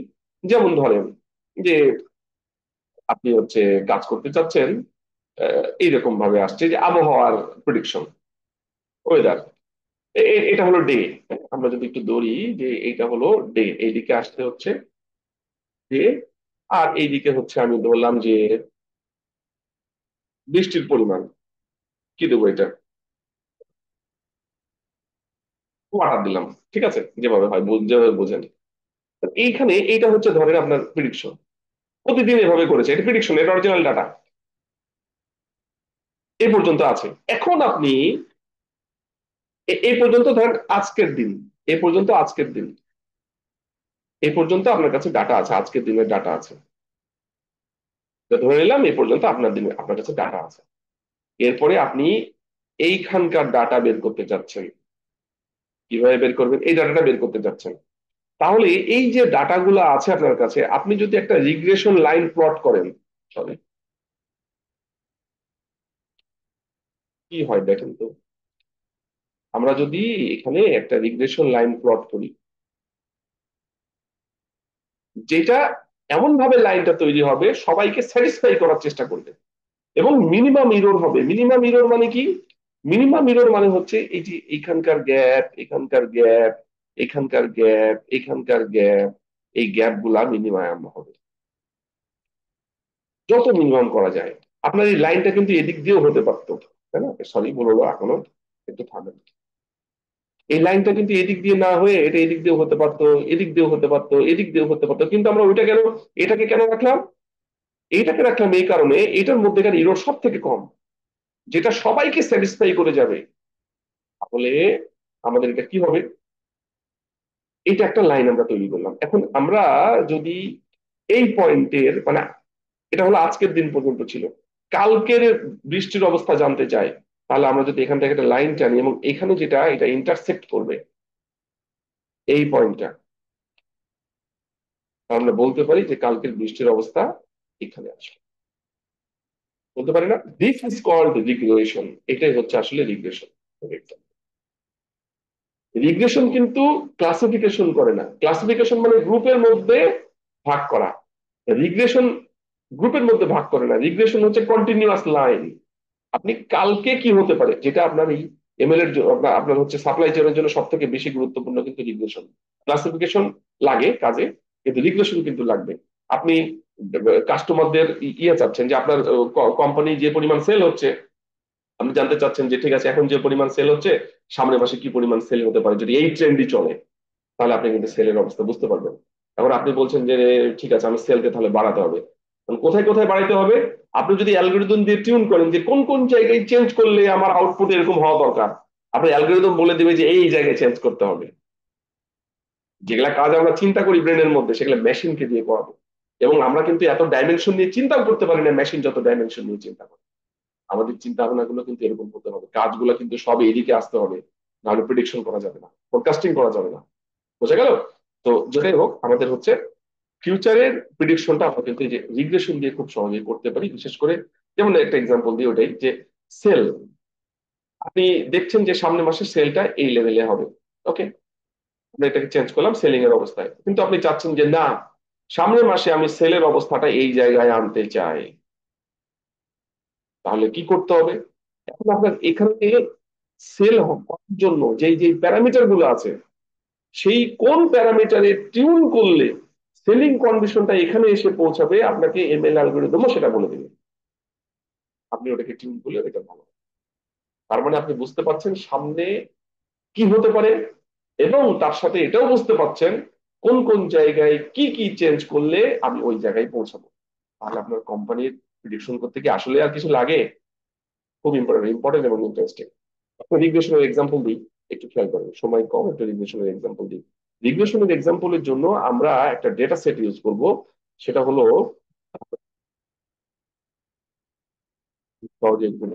রিগ্রেশনের অ্যালগরিদমের জন্য আমরা housing data set, Boston house, Boston housing data সেটটাকে ইউজ করবো।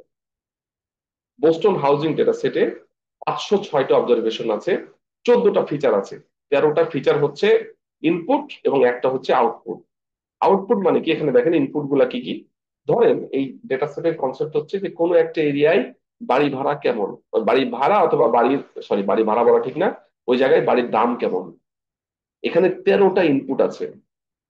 ওই রিজিয়নে ক্রাইম কেমন হয়, ওই রিজিয়নে ফ্যাসিলিটিস কেমন আছে, ওই রিজিয়নে স্কুল আছে কিনা, ওই রিজিয়নে মার্কেট আছে কিনা, ওই রিজিয়নের এভারেজ গ্রোথ কেমন, সবকিছু এখানে 13টা ইনপুট দিয়ে রিপ্রেজেন্ট করা আছে। তার উপরে বেস করে তো দামটা হবে, তাই না? আর এইটা হচ্ছে তার ভ্যালু।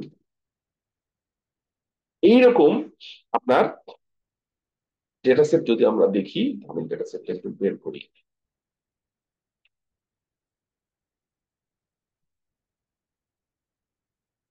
হাউজিং ডেটা সেট অনেকগুলো আছে তো এখানে। এই যে এটা হলো সেই হাউজিং ডেটা সেট। এই যে ক্রাইম এখান থেকে শুরু হলো, এই 13টা হচ্ছে ইনপুট আর এটা হচ্ছে আউটপুট। এখানে কিন্তু 10 নাই, this is value, this is prediction. যে এক্সাম্পলটা দেখালাম, ওয়েদারে যেমন প্রেডিকশন ছিল, সেলসের যেমন প্রেডিকশন ছিল, এখানে হাউজের প্রাইসটা কেমন হবে, এখানে কিন্তু দেখুন ডিফারেন্ট ভ্যালু। আপনার এই অবস্থার জন্য ক্রাইম ধরেন এরকম, জেডেন এরকম, এগুলো এগুলো প্রত্যেকটা এই কন্ডিশনের জন্য তার ভ্যালু হচ্ছে এইটা। এই অবস্থার জন্য মানে ওই রিজনের এই অবস্থার জন্য ভ্যালু হচ্ছে এইটা। আরেকটা রিজিয়নের এই অবস্থার জন্য তার ভ্যালু হচ্ছে এইটা। একটা রিজিয়নের এই অবস্থার জন্য তার ভ্যালু হচ্ছে এইটা। এইভাবে কিন্তু এই রিজনের আরেকটা ভ্যালুর জন্য তার হচ্ছে এইটা, আরেকটা ভ্যালুর জন্য এটা হচ্ছে এইটা। এখন আপনি একটা নতুন ভ্যালু দিলেন, তাহলে তার ভ্যালুটা কত হবে সেটা বের করতে চাই। বুঝতে পারলাম? এইটা যদি আমরা রান করি তাহলে কি হইতে পারে, আমি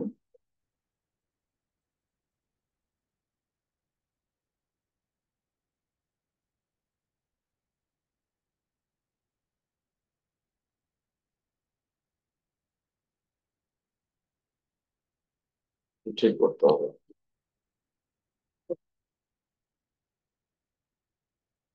দেখেন এখানে কিন্তু এই যে এই পর্যন্ত লার্নিং, এইটা হচ্ছে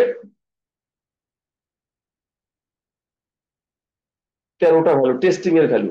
এখানে যেমন হচ্ছে এই যে 13টা ভ্যালু ছিল না, এই যে 13, সরি এটা না, এইটা এটা ক্লোজ করে দিতে হবে। এই যে 13টা ভ্যালু ছিল, এখন আপনি একটা, এটা কিন্তু লার্ন করা হয়ে আছে আমাদের এই কোডিং এর মধ্যে। এই যে লার্ন এই পর্যন্ত লার্নিং, এটা হলো টেস্টিং। টেস্টিং একটা আননোন ইনপুট দেওয়া হচ্ছে, এই আননোন ইনপুট এর বাইরে এখানে এরকম তাহলে 13টা ইনপুট আপনাকে দিতে হবে, যে ভ্যালুটা কত আসে সেটা দেখতে হবে। এখানে এই 13টা ভ্যালু দেওয়া আছে, আপনি একটা আপনার মতো করে ভ্যালু দিয়েছেন, এইটা এইটা এইভাবে 13টা ভ্যালু দেওয়া আছে। এটার ভ্যালু কত আসে যদি আমরা বের করতে চাই, তাহলে দেখেন 30.15 এটা আসছে। এটার ইরর কত? 30%, ভাই 29.68, মানে 30%, মানে 70% ইফিসিয়েন্সি। আপনি এই ভ্যালু যদি ইনপুট দেন তাহলে রেজাল্ট আসবে এইটা, মানে আপনার এটা হওয়া উচিত অ্যাকর্ডিং টু ডেটা সেট। আমি কি বুঝাতে পারলাম? এবং এটা হওয়ার পসিবিলিটি কত? 70%। এটা হলো ইরোড বোঝায়, এটা ইরোড। রিকগনিশনের ক্ষেত্রে, এই সরি, রিগ্রেশনের ক্ষেত্রে আমরা কিন্তু হচ্ছে ইরোড দেখি, আর ক্লাসিফিকেশনের ক্ষেত্রে অ্যাকুরেসি দেখি। ঠিক আছে, এটা কি বোঝা গেল? কোয়েরি, কোনো কোয়েরি?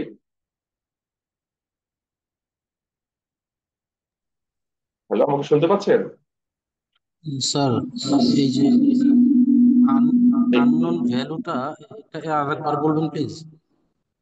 এই ভ্যালুটা তো আপনি আপনি আপনার মতো করে দিয়েছেন, আপনি যে কোনো ভ্যালুই দিতে পারেন। আপনি যেই ভ্যালুই দেন আপনার ডেটা সেট অনুসারে আপনার এই রেজাল্টটা আসছে। এখানে যেমন প্রত্যেকটা ইনপুটের জন্য একটা করে ভ্যালু আছে, এখানে আপনি এই ইনপুটের জন্য ভ্যালু পাবেন এটা 30.15। কিন্তু প্রিডিকশন করতেই পারেন না, যেমন ধরেন আপনি বাড়ি কিনবেন, তাই তো? আপনার কাছে ডেটা সেট আছে, আপনি তাহলে এই ভ্যালু গুলা যদি বের করতে পারেন, যে 13টা ভ্যালু দিয়ে দেখতে পারেন যে আপনার বাড়ির প্রাইসটা কেমন হওয়া উচিত, এটা হচ্ছে সেই প্রিডিকশন। তাহলে একটা আপনি ইয়ের ক্ষেত্রে, আপনার সাপ্লাই চেনের ক্ষেত্রে, আপনি যদি একটা প্রোডাক্টের দাম কত হওয়া উচিত মার্কেটের পার্সপেক্টিভ অনুসারে, আপনার কাছে যদি এরকম ডাটা সেট থাকে, আপনি কিন্তু বের করে নিতে পারবেন যে এটা মার্কেটে কত দাম হওয়া উচিত। বোঝা গেল? সব জায়গায় আপনি যে কোনো জায়গায় এটা ইউজ করতে পারবেন এই কনসেপ্ট। আমি কি বোঝাতে পারলাম? জি স্যার, বুঝতে পারছি। দেখেন আপনাদের সময় কিন্তু শেষ, 11টা বাজে। আমাদের যেই কনসেপ্টে আমরা চিন্তা করছিলাম, এই যে আমরা হচ্ছে forecasting with operation and supply chain management কিভাবে কাজ করে, কোলাবোরেটিভ প্ল্যানিং, আমরা জয়েন্ট প্ল্যানিং কিভাবে করতে পারি, আর্টিফিশিয়াল ইন্টেলিজেন্স এর কনসেপ্টটা কি সেটা বলেছি, মেশিন লার্নিং অ্যালগোরিদম কিভাবে কাজ করে, এবং স্পেশালি এখানে রিগ্রেশন, ক্লাসিফিকেশন এবং রিগ্রেশন সম্পর্কে কথা বলেছি, এবং রিগ্রেশন এবং ক্লাসিফিকেশনের আমরা রিয়েল এক্সাম্পলও দেখেছি, যেন আমরা ফোরকাস্ট করতে পারি, এবং ফোরকাস্ট করে আমরা অ্যাকুরেসি বাড়াইতে পারবো, স্পিড আপ করতে পারবো, কোম্পানির আউটপুট, প্রোডাক্টিভিটি বাড়াইতে পারবো, আমরা সাপ্লাই চেনকে আরো হায়ার লেভেলে নিয়ে আসতে পারবো। এবং আমরা রিগ্রেশন এবং ক্লাসিফিকেশন নিয়ে কথা বলছি, এবং টাইম সিরিজ প্রিডিকশন বা ফরকাস্টিং, এটা রিগ্রেশনের মতো আরেকটা টেকনিক। ঠিক আছে, সেটা হিস্টোরিক্যাল ডাটা থেকে করে, এটা হচ্ছে আরেকটা ওয়ে আসলে। তো আমরা মোটামুটি ভাবে রিগ্রেশন এবং ক্লাসিফিকেশন অ্যাপ্রোচটা বললাম, এবং কনক্লুশন এবং অবজারভেশনের মধ্যে যেটা হচ্ছে যে আমরা যেটা দিয়ে শুরু করেছিলাম, আমরা যতটুকু সময় পেয়েছি আমরা চেষ্টা করেছি এই সময়ের মধ্যে মোটামুটি ভাবে সাপ্লাই চেইন ম্যানেজমেন্টের ক্ষেত্রে আমরা ফোরকাস্টিং কে কিভাবে ইউজ করতে পারি থ্রু এআই অ্যান্ড এমএল, এবং স্পেশালি রিগ্রেশন এবং ক্লাসিফিকেশনের দুইটা এক্সাম্পল দিয়ে আপনাদেরকে বোঝানোর চেষ্টা করেছি। এখানে যে ডকুমেন্ট গুলো আমি আজকে নিলাম এবং যে ভিডিওটা আজকে আমরা লেকচার দিলাম, এটা সবই আপনাদেরকে আমি প্রোভাইড ইনশাল্লাহ করার চেষ্টা করব ডক্টর মামুন সাহেবের মাধ্যমে। ওকে, এখন বলেন আপনাদের দিক থেকে 2-4 মিনিট একটু অবজারভেশন, আপনাদের কোনো অবজারভেশন আছে কিনা, বা এরপরে যদি আবার কোনো সময় দেখা হয় ক্লাসের ব্যাপারে কোনো অবজারভেশন আছে কিনা, যে আরেকটু ক্লাস অন্যভাবে নিলে ভালো হতো, একটু 1-2 মিনিট যদি একদম বলেন। হ্যালো, শুনতে পাচ্ছেন? জি জি স্যার। আমি একটু কথা বলতে চাচ্ছি, আমার কিন্তু এখন থেকে আপনাকে শোনা যাচ্ছে? হ্যাঁ, বলেন। আপনাকে শোনা যাচ্ছে? শোনা যায়, বলেন। শুনতে পাচ্ছি তো, বলেন। আচ্ছা আচ্ছা আচ্ছা আচ্ছা আচ্ছা, আমি শুনলাম আমি আমি বুঝতে পারছি না আপনার কথা, আসলে ক্লিয়ারলি বুঝতে পারছি না, সরি। আরেকজন একটু বলবেন উনি কি স্যার বলছেন? স্যার আমারটাতে সিনক্রোনাইজ করে দিচ্ছি স্যার, কথা বলেন। হ্যাঁ, এখন কি বল, শোনা যাচ্ছে না? কথা শোনা যাচ্ছে, হ্যাঁ বলেন। আচ্ছা, হ্যাঁ, আপনি বাইরে গেলে ভালো হবে না? আচ্ছা আচ্ছা, দরজাটা খোলা রাখা যাবে। আচ্ছা, হ্যাঁ, হ্যালো, আপনাকে ধন্যবাদ যে আপনি 2 ঘন্টা ধরে সেই ক্লাস নিলেন। এখানে অনেকেও হয়তো সংযোগ হয় নাই, কিন্তু ক্লাসে সবাই বসে আছে। আপনি ক্লাসটা কি দেখছেন আমাদের?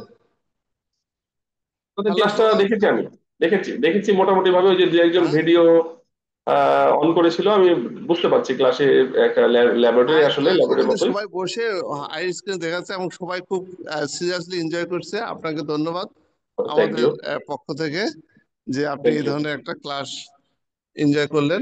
অনেকে হয়তো এখানে কানেকশন নাই, কিন্তু ক্লাসটা এনজয় করছে বোর্ড দিয়ে। হ্যাঁ, এ- আচ্ছা, আপনাদের আর কারো কোনো কোয়ারি নেই তো নাকি?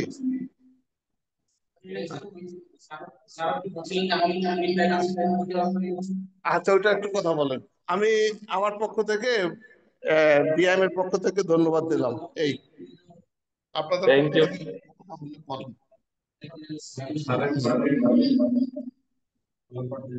স্যার স্যার আমার একটা অবজারভেশন ছিল বলেন।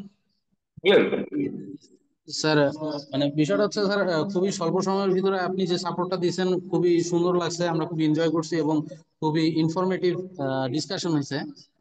সো স্যার, আমি বলতে চাচ্ছিলাম যে আরো একটু রিয়েলিস্টিক ডাটা নিয়ে যদি আমরা আসলে একটা প্র্যাকটিস করতে পারি, আমার মনে হয় ওই জিনিসটা আরো একটু বেশি ইফেক্টিভ হবে। হ্যাঁ, আসলে এত কম সময়ে মানে এআই এমএল একটু তো বলতে হবে, সেটা বলতে যে যতটুকু সময় পেয়েছি তার মধ্যে চেষ্টা করেছি।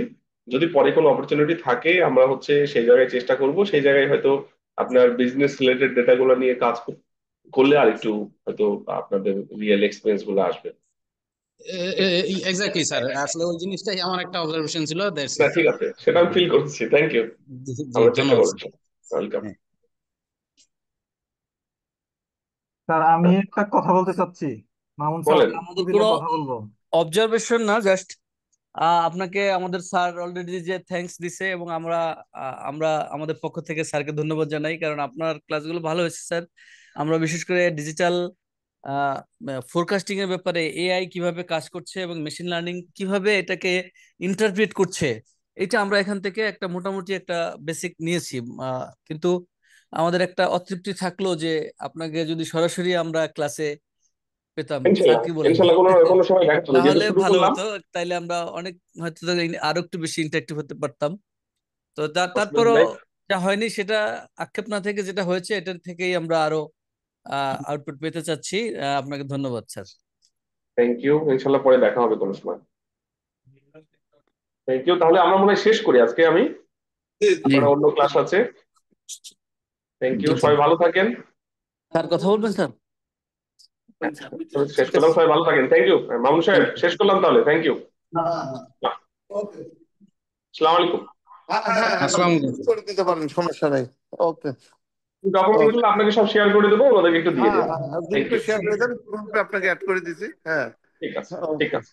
থ্যাংক ইউ, আসসালামু ওকে, আলাইকুম। Thank you sir. ঠিক আছে। অনলাইন হলো, অনলাইন